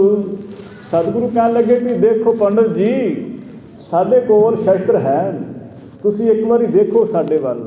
ਮਹਾਰਾਜ ਕਹਿਣ ਲੱਗੇ, ਉਚਰੇ ਨਾਮ ਸੁਣੋ ਮੈਂ ਤਾਸੂ। ਮੈਂ ਤੁਹਾਨੂੰ ਦੱਸਦਾ ਹਾਂ ਸਾਡੇ ਕੋਲੋਂ ਕਿਹੜਾ ਸ਼ਸਤਰ ਹੈ। ਤੀਸ਼ਨ ਖੜਗ ਨਾਮ ਕਰਤਾਰਾ, ਸਾਡੇ ਕੋਲੋਂ ਤਿੱਖੀ ਤੇਜ ਧਾਰ ਜਿਹੜੀ ਤਲਵਾਰ ਹੈ ਨਾ, ਇਹ ਪਰਮਾਤਮਾ ਦਾ ਨਾਮ ਹੈ। ਇਹ ਤੇਜ ਧਾਰਾ ਸਾਡੇ ਕੋਲੋਂ ਤਲਵਾਰ ਹੈ। ਸੰਤ ਸਤ ਸੰਗਤ ਹਿਤ ਧਨਖ ਸੁਭਾਰਾ, ਅਤੇ ਸੱਚ ਦਾ ਸੰਗ ਕਰਨਾ, ਪਰਮਾਤਮਾ ਦੇ ਵਿੱਚ ਜੁੜ ਜਾਣਾ। ਇਹ ਕਹਿਣ ਲੱਗੇ ਸਾਡੇ ਕੋਲ ਧਨੁਖ ਹੈ, ਕਮਾਨ ਹੈ, ਸਮਦਮ ਆਦਿਕ ਬਾਣ ਵਿਸਾਲਾ। ਅਤੇ ਫਿਰ ਸਮ ਨਾਮ ਹੁੰਦਾ ਹੈ ਸਮ ਦ੍ਰਿਸ਼ਟੀ ਰੱਖਣੀ। ਫਿਰ ਸਮ ਨਾਮ ਹੈ ਆਪਣੀਆਂ ਵਾਸ਼ਨਾਵਾਂ ਨੂੰ ਰੋਕ ਕੇ ਰੱਖਣਾ, ਇਹ ਸਮ ਹੈ। ਜੇ ਮਨ ਵਿੱਚ ਕੋਈ ਵਾਸ਼ਨਾ ਆਈ ਉਹਨੂੰ ਰੋਕ ਲੈਣਾ, ਇਹ ਸਮ ਹੈ। ਅਤੇ ਦਮ ਹੈ ਇੰਦਰੀਆਂ ਨੂੰ ਵਿਵਰਜਿਤ ਕਰਨਾ, ਅੱਖਾਂ ਨੂੰ ਪਰਾਇਆ ਰੂਪ ਦੇਖਣ ਤੋਂ ਵਿਵਰਜਿਤ ਕਰਨਾ। ਫਿਰ ਕੰਨਾਂ ਨੂੰ ਨਿੰਦਿਆ ਦੇ ਰਸ ਤੋਂ ਦੂਰ ਕਰਨਾ। ਇਤਿਆਦਿ ਆਪਦੇ ਇੰਦਰੀਆਂ ਨੂੰ, ਕਰਮ ਇੰਦਰੀਆਂ ਨੂੰ, ਗਿਆਨ ਇੰਦਰੀਆਂ ਨੂੰ ਆਪ ਦੇ ਵਾਸ ਵਿੱਚ ਕਰਨਾ। ਇਹ ਕਹਿਣ ਲੱਗੇ ਸਾਡੇ ਕੋਲੋਂ ਤਿੱਖੇ ਤੀਰ ਨੇ। ਇਹ ਹੁਣ ਸਤਿਗੁਰਾਂ ਦੇ ਅੰਤਰੀਵੀ ਅਰਥ ਇਹ ਕੀ ਸਮਝ ਸਕਦੇ ਨੇ ਬ੍ਰਾਹਮਣ। ਆਖਦੇ ਨੇ ਮ੍ਰਿਗ ਰੂਪੀ ਮਨ ਹੱਥ ਤਤ ਕਾਲਾ। ਅਸੀਂ ਕਹਿਣ ਲੱਗੇ ਵੀ ਮ੍ਰਿਗ ਰੂਪ ਹਿਰਨ ਰੂਪੀ ਮਨ ਨੂੰ ਮਾਰਿਆ ਹੈ। ਅਤੇ ਹੁਣ ਇਹ ਬ੍ਰਾਹਮਣ ਸੋਚਾਂ ਵਿੱਚ ਪੈ ਗਏ ਨੇ ਵੀ ਦੇਖੋ ਇਹਨਾਂ ਤਾਂ ਸ਼ਰੇਆਮ ਹਿਰਨ ਮਾਰਿਆ ਹੋਇਆ, ਸਾਨੂੰ ਇਹ ਗੱਲਾਂ ਵਿੱਚ ਭਰਮਾਉਂਦੇ ਪਏ ਨੇ, ਇਹ ਸਾਨੂੰ ਗਿਆਨ ਦੀਆਂ ਗੱਲਾਂ ਦੱਸਣ ਲੱਗ ਪਏ ਨੇ। ਇਹਨਾਂ ਨੇ ਤਾਂ ਸਾਡੀਆਂ ਅੱਖਾਂ ਸਾਹਮਣੇ ਮਾਸ ਰਿੱਧਾ ਹੋਇਆ ਹੈ, ਪਰ ਸਾਨੂੰ ਆਖਦੇ ਨੇ ਅਖੇ ਅਸੀਂ ਤਾਂ ਮਨ ਰੂਪੀ ਹਿਰਨ ਨੂੰ ਮਾਰਿਆ। ਸੁਣ ਕੇ ਤਾਂ ਪੰਡਿਤ ਬ੍ਰਹਮ ਅਗਨ ਮੈਂ ਹੋਮ ਸੋ ਕਰਹੀ। ਅਸੀਂ ਪਰਮਾਤਮਾ ਦੇ ਨਾਮ ਸਰੂਪ ਵਿੱਚ ਧਿਆਨ ਲਗਾਇਆ ਹੋਇਆ ਹੈ। ਬ੍ਰਹਮ ਅਗਨੀ ਇਹ ਜਿਹੜੀ ਨਾਭੀ 'ਚੋਂ ਨਿਕਲਦੀ ਹੈ, ਬ੍ਰਹਮ ਅਗਨੀ, ਕਹਿਣ ਲੱਗੇ ਇਹਦੇ ਨਾਲ ਅਸੀਂ ਸਰੀਰ ਦੀ ਆਹੂਤੀ ਦਿੰਦੇ ਹਾਂ। ਆਪ ਦੇ ਸਵਾਸਾਂ ਵੱਲ ਧਿਆਨ ਲਗਾਇਆ। ਫਿਰ ਅਜੱਪਾ ਜਾਪ, ਇਹਦੇ ਵਿੱਚ ਜਿਹੜਾ ਸਾਡਾ ਧਿਆਨ ਲੱਗਾ ਹੋਇਆ ਹੈ, ਇਹ ਅਸੀਂ ਆਪ ਦੇ ਪ੍ਰਾਣਾਂ ਨੂੰ ਆਹੂਤੀ ਦਿੱਤੀ ਹੋਈ ਹੈ। ਪ੍ਰਾਣ ਪਰਮਾਤਮਾ ਦੇ ਲੇਖੇ ਲਾਏ ਹੋਏ ਹੈ। ਇਹ ਸਾਡਾ ਜਗ ਹੈ ਤੁਮਰੋ ਤੁਮ ਤੋਂ ਪ੍ਰਗਟ ਮਿਰਡ ਕੋ ਮਾਰਾ। ਨਿਤਾ ਪ੍ਰਤ ਐਸੇ ਹਿਤ ਧਰ ਹੀ। ਸਤਿਗੁਰੂ ਜੀ ਕਹਿਣ ਲੱਗੇ ਵੀ ਅਸੀਂ ਨਿਤਾ ਪ੍ਰਤੀ ਇਹ ਕਰਮ ਕਰਦੇ ਹਾਂ। ਅਤੇ ਪੰਡਿਤ ਫਿਰ ਕਹਿਣ ਲੱਗੇ ਸੁਣ ਪੰਡਿਤ ਪੁਨ ਬਚਨ ਉਚਾਰਾ। ਸੁਣ ਕੇ ਪੰਡਿਤ ਸਾਰੇ ਇੱਕੋ ਦਫਾ ਬੋਲੇ ਨੇ, ਹੋਰ ਗੁੱਸੇ ਵਿੱਚ ਹੋ ਗਏ। ਆਖਦੇ ਤੁਮ ਤੋਂ ਪ੍ਰਗਟ ਮਿਰਗ ਕੋ ਮਾਰਾ। ਵੀ ਆ ਦੇਖੋ ਮਹਾਰਾਜ ਜੀ, ਤੁਸੀਂ ਸਾਨੂੰ ਗਿਆਨ ਦੀਆਂ ਗੱਲਾਂ ਘੱਟ ਸੁਣਾਵੋ, ਆਹ ਸਾਡੇ ਸਾਹਮਣੇ ਮਾਸ ਰਿੱਧਾ ਹੋਇਆ ਹੈ। ਤੁਸੀਂ ਆਖਦੇ ਹੋ ਅਸੀਂ ਮਨ ਨੂੰ ਮਾਰਿਆ ਹੋਇਆ ਹੈ, ਆਹ ਮਨ ਦੀ ਮਾਰ ਦੀ ਹਾਲਤ ਹੈ। ਆਹ ਸਾਡੇ ਸਾਹਮਣੇ ਮਾਸ ਰਿੱਧਾ ਪਿਆ ਹੈ, ਦੇਖੋ ਕਿਵੇਂ ਇਹਦੀ ਖੁਸ਼ਬੂ ਆ ਰਹੀ ਹੈ। ਇਹ ਦੇਖ ਦੇਖ ਕੇ ਸਾਨੂੰ ਗੁੱਸਾ ਆ ਰਿਹਾ ਹੈ, ਅਤੇ ਤੁਸੀਂ ਗਿਆਨ ਦੀਆਂ ਚਰਚਾ ਕਰਦੇ ਪਏ ਹੋ। ਦੱਸੋ ਸਾਨੂੰ ਵੀ ਇਹ ਹਿਰਨ ਕਾਹਨੂੰ ਮਾਰਿਆ ਹੈ ਤੁਸੀਂ? ਜੇ ਤੁਸੀਂ ਸੰਤ ਹੋ, ਫਕੀਰ ਹੋ, ਇਹ ਹਿਰਨ ਦਾ ਕੀ ਕਸੂਰ ਸੀ? ਇਹਨੂੰ ਕਿਉਂ ਮਾਰ ਮੁਕਾਇਆ? ਰੀਦਤ ਹੈ ਅਬ ਦੇਗ ਚੜਾਏ। ਇਹ ਦੇਖੋ ਤੁਸੀਂ ਦੇਗ ਚੜਾਈ ਹੋਈ ਹੈ, ਰਿੰਨ ਰਹੇ ਹੋ ਮਾਸ ਨੂੰ ਚੰਗੇ ਤਰੀਕੇ ਨਾਲ। ਹਮ ਕੋ ਔਰ ਰੀਤ ਬਤਾਏ। ਸਾਨੂੰ ਹੋਰ ਗੱਲਾਂ ਦੱਸਦੇ ਹੋ, ਸਾਨੂੰ ਧਰਮ ਦੀਆਂ ਗੱਲਾਂ ਦੱਸਦੇ ਹੋ, ਅਤੇ ਆਪ ਪਾਪ ਕਰਦੇ ਪਏ ਹੋ ਬਿਨਾਂ ਲੱਜਾ ਤੋਂ, ਬਿਨਾਂ ਸ਼ਰਮ ਤੋਂ। ਅਤੇ ਸਤਿਗੁਰੂ ਮਹਾਰਾਜ ਜੀ ਇਹ ਹੁਣ ਉਹਨਾਂ ਨੂੰ ਕਿਵੇਂ ਦੱਸਣ ਸਾਰੀ ਗੱਲ? ਸਮਝਾਉਣ ਵਾਸਤੇ ਉਹਨਾਂ ਨੂੰ ਫੇਰ ਦੱਸਦੇ ਹਨ ਮਹਾਰਾਜ। ਕਮਲ ਬਦਨ ਬੋਲੇ ਸੁਨ ਕਾਨਾ। ਸਤਿਗੁਰੂ ਜੀ ਕਹਿਣ ਲੱਗੇ ਵੀ ਇਹ ਪੰਡਤ ਜੀ ਸਾਡੀ ਗੱਲ ਸੁਣੋ ਧਿਆਨ ਨਾਲ। ਫੇਰ ਆਖਦੇ ਚਤੁਰ ਵੇਦ ਇਸ ਭਾਂਤ ਬਖਾਨਾ। ਚਾਰੇ ਵੇਦਾਂ ਦਾ ਨਿਰਣਾ ਹੈ। ਵੇਦਾਂ ਨੇ ਇਹ ਗੱਲ ਆਖੀ ਹੈ। ਸਤਿਗੁਰੂ ਵੇਦਾਂ ਦੀ ਪ੍ਰੌੜਤਾ ਕਰਦੇ ਨੇ। ਆਪ ਦੀ ਗੱਲ ਨੂੰ ਸਿੱਧ ਕਰਨ ਵਾਸਤੇ ਵੇਦਾਂ ਦਾ ਪ੍ਰਮਾਣ ਦਿੰਦੇ ਨੇ। ਕਹਿਣ ਲੱਗੇ ਆਖੇਰ ਬ੍ਰਿਤ ਖਤਰਨ ਕੋ ਕਰਨੀ। ਆਖੇਰ ਨਾਮ ਹੁੰਦਾ ਸਵਾਰ ਹੋਣਾ। ਇਹ ਸ਼ਿਕਾਰ ਬਿਰਤੀ ਧਾਰ ਕੇ ਕਹਿਣ ਲੱਗੇ ਜਿਹੜਾ ਛਤਰੀ ਹੈ ਨਾ ਇਹ ਸ਼ਿਕਾਰ ਕਰੇ। ਇਹ ਛਤਰੀਆਂ ਦਾ ਧਰਮ ਹੈ। ਜਿਹੜਾ ਸ਼ਿਕਾਰ ਕਰਨਾ ਹੈ ਇਹਦੇ ਵਿੱਚ ਇੱਕ ਤਾਂ ਸਾਧ ਸੰਗਤ ਜੀ ਇਹ ਪੁਰਾਣੇ ਸੂਰਮਿਆਂ ਦਾ ਨਿਰਣਾ ਹੈ ਵੀ ਦੇਖੋ ਜਦੋਂ ਕਿਸੇ ਨੇ ਯੁੱਧ ਵਿੱਚ ਜਾਣਾ ਹੈ ਉਹਦੇ ਮਨ ਵਿੱਚ ਕਠੋਰਤਾ ਹੋਣੀ ਲਾਜ਼ਮੀ ਹੈ, ਨਹੀਂ ਤਾਂ ਯੁੱਧ ਨਹੀਂ ਕਰ ਸਕਦਾ ਹੈ। ਡਰ ਜਾਏਗਾ। ਕਈ ਮਨੁੱਖ ਦੇਖੇ ਜਾਂਦੇ ਨੇ ਉਂਗਲ 'ਤੇ ਜਰਾ ਕੁ ਚੋਟ ਵੱਜ ਜਾਏ, ਆਪ ਦੇ ਤਨ ਦਾ ਹੀ ਥੋੜ੍ਹਾ ਜਿਹਾ ਖੂਨ ਨਿਕਲ ਜਾਏ, ਦੇਖ ਕੇ ਬੇਹੋਸ਼ ਹੋ ਜਾਂਦੇ ਨੇ ਕਿਉਂਕਿ ਖੂਨ ਨਹੀਂ ਦੇਖਿਆ ਕਰਦੇ। ਮਨ ਬੜਾ ਚਿੜੀ ਜਿੱਡਾ ਹੈ, ਚਿੱਤ ਕੁਕੜੀ ਵਰਗਾ ਹੈ ਅਤੇ ਗੱਲਾਂ ਵੱਡੀਆਂ ਵੱਡੀਆਂ ਕਰਨੀਆਂ। ਪਰ ਕਹਿਣ ਲੱਗੇ ਵੀ ਇਹ ਛਤਰੀਆਂ ਦਾ ਕਰਮ ਸੀ ਖੁਦ ਜਾ ਕੇ ਸ਼ਿਕਾਰ ਕਰਨਾ। ਸ਼ਿਕਾਰ ਵੀ ਵੱਡੇ ਜਾਨਵਰਾਂ ਦਾ ਕਰਨਾ ਜਿਵੇਂ ਸ਼ੇਰਾਂ ਦਾ ਹੋ ਗਿਆ। ਇਹਦੇ ਨਾਲ ਮਨ ਨੂੰ ਤਗੜਾ ਕਰਨਾ ਵੀ ਮਨ ਅਡੋਲ ਰਹੇ, ਡੋਲੇ ਨਾ ਯੁੱਧ ਵਿੱਚ। ਕਹਿਣ ਲੱਗੇ ਦੇਖੋ ਇਹ ਤੁਹਾਡੇ ਵੇਦਾਂ ਦਾ ਨਿਰਣਾ ਹੈ। ਅਸੀਂ ਤਾਂ ਨਹੀਂ ਆਖਦੇ ਪਏ ਹਾਂ, ਤੁਹਾਡੇ ਚਾਰ ਵੇਦ ਇਹ ਗੱਲ ਨੂੰ ਸਿੱਧ ਕਰਦੇ ਨੇ ਵੀ ਛਤਰੀ ਦਾ ਕਰਮ ਹੈ। ਉਹ ਸ਼ਿਕਾਰ ਖੇਡੇ ਕਥਾ ਜੁਗਨ ਚਾਰੋ ਮਹਿ ਬਰਨੀ। ਚਾਰੇ ਯੁੱਗਾਂ ਦੇ ਵਿੱਚ ਇਹ ਗੱਲ ਹੋਈ ਹੈ, ਕੋਈ ਸ਼ੱਕ ਨਹੀਂ। ਜਿੰਨੇ ਆਰਮੀ ਦੇਖਦੇ ਹੋ ਆਪਣੀ ਹਿੰਦੁਸਤਾਨ ਦੇ ਵਿੱਚ ਜਿਹੜੀ ਫੌਜ ਹੈ ਇਹਨਾਂ ਨੂੰ ਲਾਜ਼ਮੀ ਹੈ, ਜਿਹੜੇ ਸੈਨਾ ਵਿੱਚ ਨੇ ਉਹਨਾਂ ਨੂੰ ਕਹਿੰਦੇ ਆ ਵੀ ਤੁਸੀਂ ਮਾਸ ਖਾਣਾ ਹੈ। ਇਹ ਉਹਨਾਂ ਦਾ ਇੱਕ ਸੁਭਾਅ। ਵੱਖਰੀ ਗੱਲ ਕੋਈ ਖਾਵੇ ਨਾ ਖਾਵੇ ਵੱਖਰੀ ਗੱਲ ਹੈ, ਪਰ ਉਹਨਾਂ ਦਾ ਤਾਂ ਇਹ ਖਿਆਲ ਹੈ ਵੀ ਮਾਸ ਖਾਣ ਨਾਲ ਇਹ ਚਿੱਤ ਵਿੱਚ ਕਠੋਰਤਾ ਹੁੰਦੀ ਹੈ। ਪਰ ਦੇਖੋ ਇਹ ਤਾਂ ਧਰਮ ਦੀ ਜਿਹੜੇ ਭਗਤੀ ਦਾ ਨਿਯਮ ਹੈ ਉਹ ਤਾਂ ਸਤਿਗੁਰੂ ਸਿੱਧ ਕਰਨਗੇ। ਭਗਤੀ ਵਿੱਚ ਮਾਸ ਵਿਵਰਜਿਤ ਹੈ, ਇਹ ਗੱਲ ਤਾਂ ਸਿੱਧ ਹੈ। ਹਾਂ ਜਿਹਨੇ ਕੋਈ ਲੜਨਾ ਝਗੜਨਾ ਹੈ ਉਹਦੇ ਵਾਸਤੇ ਇੱਦਾਂ ਹੈ ਜਿਵੇਂ ਚਾਣਕਾ ਨੀਤੀ ਨੇ ਸਿੱਧ ਕੀਤਾ ਹੈ, ਆਖੇ ਇੱਕ ਸਿਰ ਦਿੱਤਿਆਂ ਜੇ 100 ਬਚਦੇ ਹੈ ਅਤੇ ਉਹ ਇੱਕ ਸਿਰ ਦਿੱਤਿਆਂ ਕੋਈ ਪਾਪ ਨਹੀਂ ਹੈ।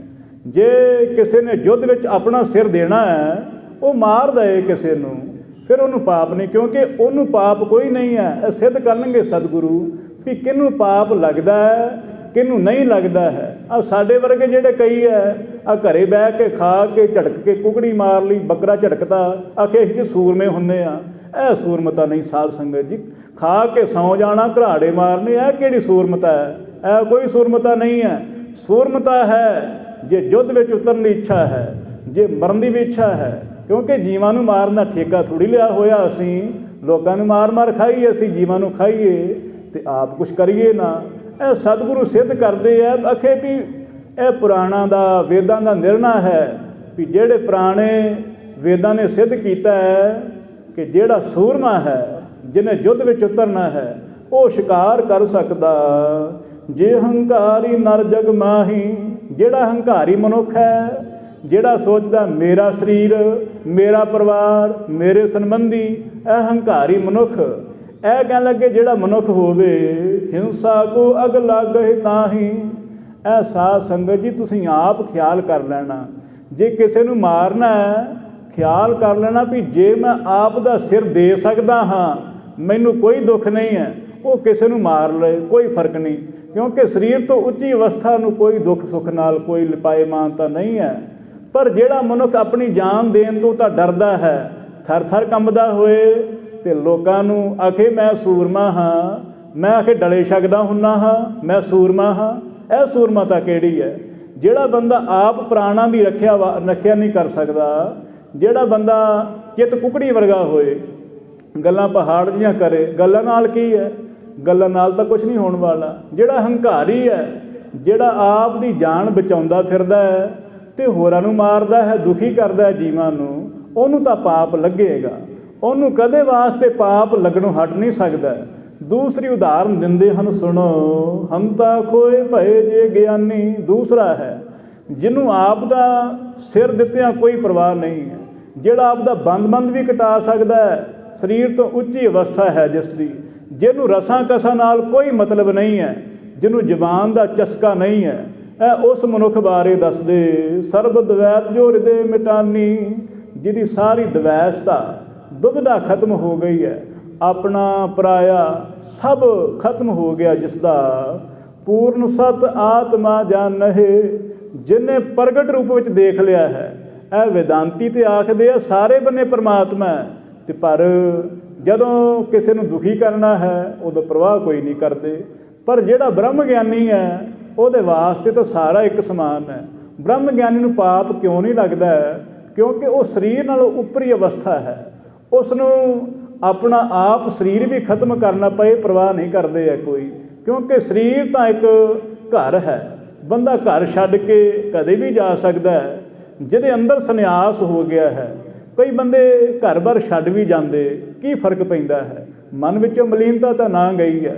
ਦੂਸਰਾ ਹੈ ਘਰੇ ਰਹਿੰਦਿਆਂ ਆਪ ਦੇ ਅੰਦਰ ਸੰਨਿਆਸਤ ਹੋ ਗਿਆ ਹੈ, ਅੰਦਰੋਂ ਤਿਆਗੀ ਹੋ ਗਿਆ, ਫਿਰ ਉਹ ਘਰ ਛੱਡੇ ਚਾਹੇ ਨਾ ਛੱਡੇ ਗੱਲ ਕੋਈ ਨਹੀਂ ਹੈ। ਇੱਕ ਦੂਸਰਾ ਹੈ, ਇੱਕ ਦਾ ਚਿੱਤ ਹੈ ਮਾਸ ਖਾਈਏ ਅੱਖੇ ਜਾਨ ਆ ਜਾਏਗੀ, ਤਾਕਤ ਆ ਜਾਏਗੀ, ਉਹਦਾ ਮਾਸ ਖਾਣ ਦਾ ਕੋਈ ਅਧਿਕਾਰ ਨਹੀਂ ਹੈ। ਉਹਦੇ ਕੋਲ ਤਾਂ ਸਾਰਾ ਕੁਛ ਮੌਜੂਦ ਹੈ। ਇਹ ਆਪਣੇ ਗੁਰਮੁਖ ਪ੍ਰਕਾਸ਼ ਵਿੱਚ ਵੀ ਲਿਖਿਆ ਹੋਇਆ ਹੈ ਵੀ ਜੇਕਰ ਕੁਛ ਵੀ ਨਾ ਮਿਲੇ ਖਾਣੇ ਵਾਸਤੇ, ਜੇਕਰ ਬਿਲਕੁਲ ਅਸੀਂ ਛੁੱਟ ਗਏ ਹਾਂ, ਕੁਛ ਮਿਲ ਨਹੀਂ ਰਿਹਾ ਹਾਂ, ਫਿਰ ਉਸ ਵਕਤ ਕਹਿਣ ਲੱਗੇ ਆਪਦੀ ਪ੍ਰਾਣਾਂ ਦੀ ਰੱਖਿਆ ਵਾਸਤੇ ਅਸੀਂ ਕੁਛ ਖਾ ਸਕਦੇ ਹਾਂ। ਪਰ ਇਹ ਨਹੀਂ ਹੈ, ਸਾਡੇ ਕੋਲ ਮੌਜੂਦ ਹੈ ਭੋਜਨ ਪ੍ਰਸ਼ਾਦਾ, ਸਾਰਾ ਕੁਛ ਮੌਜੂਦ ਹੈ, ਫਿਰ ਵੀ ਅਸੀਂ ਆਖਦੇ ਹਾਂ ਕਿ ਪੁਰਾਣੇ ਸਿੰਘ ਛਕਦੇ ਸੀ। ਅਸੀਂ ਪੁਰਾਣੇ ਸਿੰਘਾਂ ਦੀਆਂ ਰੀਸਾਂ ਕਿਵੇਂ ਕਰ ਲਵਾਂਗੇ? ਉਹਨਾਂ ਵਰਗਾ ਸਾਡੇ ਕੋਲ ਬਲ ਹੈ। ਉਹ 60-60 ਹਜ਼ਾਰ 22-22 ਹਜ਼ਾਰ ਧੀਆਂ ਭੈਣਾਂ ਨੂੰ ਛੁਡਾ ਕੇ ਲੈ ਆਉਂਦੇ। ਸਾਡੇ ਵਿੱਚ ਹੈ ਤਾਕਤ? ਅਸੀਂ ਤਾਂ ਆਪ ਡੋਲੇ ਫਿਰਦੇ ਹਾਂ, ਕਾਮੁਕਤਾ ਵਿੱਚ ਲਿਬੜੇ ਫਿਰਦੇ ਹਾਂ। ਅਸੀਂ ਗੱਲਾਂ ਉਹਨਾਂ ਦੀਆਂ ਕਰਦੇ ਹਾਂ। ਕਹਿਣ ਲੱਗੇ ਪੂਰਨ ਸਤ ਆਤਮਾ ਜਾਣਹਿ, ਜਿਹਨੇ ਪੂਰਨ ਸਤ ਪਰਮਾਤਮਾ ਨੂੰ ਹਿਰਦੇ ਵਿੱਚ ਦ੍ਰਿੜ ਕਰ ਲਿਆ। ਜਗਤ ਅਸਤ ਸਦਾ ਪਹਿਚਾਨਹਿ, ਜਿਹਨੇ ਜਾਣਿਆ ਜਗਤ ਹਮੇਸ਼ਾ ਮਿਥਿਆ ਹੈ। ਆਪ ਦੇ ਸਰੀਰ ਤੋਂ ਵੀ ਪਰਯੰਤ, ਸਰੀਰ ਤੋਂ ਲੈ ਕੇ ਕਈ ਮਨੁੱਖ ਇਹੋ ਜਿਹੇ ਹੈ ਆਖੇ ਸਾਰਾ ਸੰਸਾਰ ਮਿਥਿਆ ਹੈ, ਪਰ ਖਾਣ ਪੀਣ ਲੱਗਿਆਂ ਧਨ ਪਦਾਰਥ ਲੈਣ ਲੱਗਿਆਂ ਪ੍ਰਵਾਹ ਕੋਈ ਨਹੀਂ ਕਰਦੇ ਹੈ। ਉਹਨਾਂ ਵਾਸਤੇ ਮਿਥਿਆਪਨ ਕੋਈ ਨਹੀਂ, ਸਿਰਫ ਉਹ ਬਗਤੇ ਨੇ। ਮਿਥਿਆ ਉਹਨੇ ਸਮਝਿਆ ਹੈ ਜਿਹਨੇ ਸਰੀਰ ਨੂੰ ਵੀ ਸਮਝਿਆ ਹੋਇਆ ਆਪਦੇ ਨੂੰ, ਸਰੀਰ ਦੀ ਪ੍ਰਵਾਹ ਨਾ ਕੋਈ ਕਰੇ, ਉਹ ਅਸਲੀ ਸੰਤ ਹੈ, ਉਹ ਬ੍ਰਹਮ ਗਿਆਨੀ ਹੈ। ਕਹਿਣ ਲੱਗੇ ਅਸਤ ਸਦਾ ਪਹਿਚਾਨੇ, ਜਗਤ ਨੂੰ ਸਦਾ ਅਸਤ ਜਾਣੇ ਜੋ, ਤੀਨੋਂ ਕਾਲ ਜਿਹ ਜਗ ਅਭਾਊ, ਤਿੰਨਾਂ ਕਾਲਾਂ ਵਿੱਚ ਜਗਤ ਨੂੰ ਸਮਝੇ ਨਾ, ਸੰਸਾਰ ਨੂੰ ਸਮਝੇ ਵੀ ਨਾ ਪਹਿਲਾਂ ਸੀ, ਨਾ ਹੁਣ ਹੈ, ਨਾ ਅੱਗੇ ਹੈ। ਇਹ ਸਮੇਂ ਦੀ ਇੱਕ ਰਵਾਇਤ ਹੈ, ਸਮੇਂ ਵਿੱਚ ਬਣੀ ਹੋਈ ਚੀਜ਼ ਹੈ, ਸਮੇਂ ਵਿੱਚ ਖਤਮ ਹੋ ਗਈ। ਇਹ ਭੁਲੇਖਾ ਹੀ ਹੈ ਨਾ। ਜਿਵੇਂ ਅੱਜ ਜਦੋਂ ਮੀਂਹ ਮਾਂ ਪੈ ਜਾਏ, ਕਿਧਰੇ ਬਾਰਿਸ਼ ਪੈ ਜਾਏ, ਫਿਰ ਆਸਮਾਨ ਨਿੱਤਰ ਜਾਂਦਾ ਹੈ। ਆਹ ਬੱਦਲ ਜਿਹੜੇ ਆ ਦਿਸਦੇ ਹੈ, ਅਤੇ ਕਈ ਮਨੁੱਖ ਅੰਦਾਜ਼ਨ ਲਗਾ ਲੈਂਦੇ ਹੈ, ਆਖਦੇ ਆ ਦੇਖੋ ਬੱਦਲ ਤਾਂ ਇੱਦਾਂ ਲੱਗਦੇ ਜਿਵੇਂ ਬੰਦੇ ਲੜ ਰਹੇ ਹੋਣ, ਇੱਦਾਂ ਲੱਗਦਾ ਜਿਵੇਂ ਅਖੇ ਸੈਨਾ ਚੜ੍ਹ ਕੇ ਆ ਰਹੀ ਹੋਏ। ਆਹ ਬੰਦੇ ਨੂੰ ਭੁਲੇਖਾ ਲੱਗ ਜਾਂਦਾ। ਜਿਵੇਂ ਕਈ ਵਾਰ ਆਹ ਰਾਤ ਨੂੰ ਜਦੋਂ ਕਦੇ ਜਾਈਏ ਅਤੇ ਆਹ ਸੁੱਕੇ ਰੁੱਖਾਂ ਨੂੰ ਦੇਖ ਕੇ ਲੱਗਦਾ ਆਖੇ ਕੋਈ ਬੰਦਾ ਖਲੋਤਾ ਹੈ ਸਾਹਮਣੇ, ਪਰ ਹੁੰਦਾ ਤਾਂ ਰੁੱਖ ਹੈ, ਭੁਲੇਖਾ ਲੱਗ ਜਾਣਾ ਹੋਰ ਗੱਲ ਹੈ। ਪਰ ਜਿਹਨੇ ਅੰਤਰ ਆਤਮੇ ਦ੍ਰਿੜ ਕਰ ਲਿਆ ਹੈ, ਉਹ ਕਹਿਣ ਲੱਗੇ ਉਹਦੇ ਤਾਈਂ ਤਾਂ ਕੋਈ ਵੀ ਸੰਸਾਰ ਤਿੰਨਾਂ ਕਾਲਾਂ ਵਿੱਚ ਹੈ ਹੀ ਨਹੀਂ ਹੈ। ਬ੍ਰਹਮ ਗਿਆਨੀ ਹਮੇਸ਼ਾ ਇੱਕ ਨੂੰ ਜਾਣਦਾ, ਤਿੰਨ ਕੋ ਦੋਸ਼ ਨਾ ਲਾਗੈ ਕੋ, ਉਹਨੂੰ ਭਾਈ ਕੋਈ ਦੋਸ਼ ਨਹੀਂ ਲੱਗਦਾ ਹੈ, ਕਿਉਂਕਿ ਉਹਨੇ ਸੰਸਾਰ ਨੂੰ ਮਿਥਿਆ ਜਾਣਿਆ ਹੋਇਆ ਹੈ। ਉਹ ਭਾਵੇਂ ਕਿਸੇ ਦੀ ਹੱਤਿਆ ਵੀ ਕਰ ਦਏ, ਬ੍ਰਹਮ ਗਿਆਨੀ ਵਾਸਤੇ ਕੋਈ ਪਾਪ ਨਹੀਂ ਹੈ। ਹਾਂ, ਸੰਸਾਰ ਦਾ ਕਾਨੂੰਨ ਉਹਦੇ ਵਾਸਤੇ ਮੌਜੂਦ ਹੈ, ਪਰ ਪਰਮਾਤਮਾ ਦੇ ਘਰ ਵਿੱਚ ਉਹਨੂੰ ਕੋਈ ਗੁਨਾਹ ਨਹੀਂ ਹੈ। ਦੂਸਰਾ ਹੈ ਜਿਹੜਾ ਭਾਵੇਂ ਸੰਸਾਰ ਦੀ ਨਿਗਾਹ ਵਿੱਚ ਬਚ ਜਾਏ, ਪਾਪੀ ਹੈ, ਹੰਕਾਰੀ ਹੈ, ਦੁਨੀਆ ਵਿੱਚ ਭਾਵੇਂ ਪੈਸੇ ਦੇ ਕੇ ਵੱਢੀ ਦੇ ਕੇ ਬਚ ਜਾਏ, ਪਰ ਪਰਮਾਤਮਾ ਦੀ ਨਿਗਾਹ ਵਿੱਚ ਨਹੀਂ ਬਚ ਸਕਦਾ ਹੈ। ਬ੍ਰਹਮ ਗਿਆਨੀ ਨੂੰ ਕੋਈ ਪਾਪ ਨਹੀਂ ਹੈ। ਦੱਸਦੇ ਜੋ ਅਗਿਆਨੀ ਨਰ ਮਤ ਮੰਦੇ, ਜਿਹੜੇ ਅਗਿਆਨੀ ਹੈ ਖੋਟੀ ਮਤ ਵਾਲੇ, ਵਰਨ ਸ਼ਰਮ ਕੋ ਧਰਮ ਹੈ ਫੰਦੇ, ਜਿਹੜੇ ਧਰਮਾਂ ਦੇ ਜਾਤ ਕੁਜਾਤਾਂ ਦੀਆਂ ਫਾਹੀਆਂ ਵਿੱਚ ਫਸੇ ਨੇ, ਉਹ ਤਾਂ ਹਮੇਸ਼ਾ ਜਕੜੇ ਰਹਿੰਦੇ ਨੇ। ਅੱਗੇ ਜਿਵੇਂ ਸਤਿਗੁਰੂ ਜੀ ਮਾਸ ਦਾ ਨਿਰਣਾ ਕਰਨਗੇ, ਵੈਸੇ ਤਾਂ ਮਾਸ ਕਿਸੇ ਵਾਸਤੇ ਖਾਣਾ ਜ਼ਰੂਰੀ ਨਹੀਂ ਹੈ, ਇਹ ਸਾਰਿਆਂ ਨੂੰ ਵਰਜਿਤ ਹੈ। ਪਰ ਫਿਰ ਵੀ ਜਿਹੜੇ ਪਖੰਡਵਾਦੀ ਲੋਕ ਨੇ, ਜਿਹੜੇ ਕਿ ਵੈਸੇ ਤਾਂ ਆਖਦੇ ਅਸੀਂ ਮਾਸ ਨਹੀਂ ਖਾਂਦੇ ਹਾਂ, ਪਰ ਜੀਵਾਂ ਦਾ ਹੱਕ ਖਾਂਦੇ ਨੇ, ਜੀਵਾਂ ਨੂੰ ਝੰਜੋੜਦੇ ਨੇ, ਦੁਖੀ ਕਰਦੇ ਨੇ, ਇਹ ਕਾਮ ਵਿੱਚ ਲਿਬੜੇ ਫਿਰਦੇ ਨੇ, ਵਿਭਚਾਰ ਕਰਦੇ ਨੇ। ਉਹਨਾਂ ਨੂੰ ਸਤਿਗੁਰੂ ਸਮਝਾਉਣਗੇ ਵੀ ਮਾਸ ਜਿਹੜਾ ਹੈ ਨਾ, ਜੇਕਰ ਤਿਆਗਿਆ ਹੋਇਆ ਤੁਸੀਂ, ਫਿਰ ਪੂਰਨ ਤੌਰ 'ਤੇ ਤਿਆਗੋ। ਇਹ ਤੇ ਰਸ ਤਿਆਗ ਹੈ। ਇਹ ਜੇਕਰ ਹੋਰ ਰਸਾਂ ਵਿੱਚ ਚਿੱਤ ਲਾਇਆ ਹੋਇਆ ਹੈ, ਮਾਸ ਛੱਡ ਵੀ ਦਿੱਤਾ ਹੈ ਅਤੇ ਕੋਈ ਬਹਾਦਰੀ ਨਹੀਂ ਹੈ। ਇਹ ਸਭਨਾਂ ਨੂੰ ਛੱਡ ਕੇ ਹੀ ਕਹਿਣ ਲੱਗੇ ਖੇਡ ਬਣਦੀ ਹੈ। ਉਹ ਸਾਰੀ ਵਾਰਤਾ ਅਸੀਂ ਅਗਲੇ ਦੀਵਾਨਾਂ ਵਿੱਚ ਸ਼ਰਵਣ ਕਰਾਂਗੇ। ਤੁਸ਼ ਬੁੱਧੀ ਨਾਲ ਸਤਿਗੁਰੂ ਜੀ ਦਾ ਜਸ ਕਰਦੇ ਹਾਂ। ਬੇਅੰਤ ਭੁੱਲਾਂ ਦੀ ਖਿਮਾ। ਆਪ ਸਾਰੀ ਸੰਗਤ ਦਾ ਰੋਮ ਰੋਮ ਕਰਕੇ ਧੰਨਵਾਦ ਹੈ। ਆਓ ਜੀ ਅਖੀਰਲੀਆਂ ਪੰਕਤੀਆਂ ਪੜ੍ਹੀਏ, ਗੁਰ ਫਤਿਹ ਵਿੱਚ ਸਾਂਝ ਪਾਈਏ। ਜੋ ਅਗਿਆਨੀ ਨਰ ਮਤ ਮੰਦੇ, ਵਰਨ ਸ਼ਰਮ ਕੇ ਧਰਮ ਹੈ ਫੰਦੇ। ਵਾਹਿਗੁਰੂ ਜੀ ਕਾ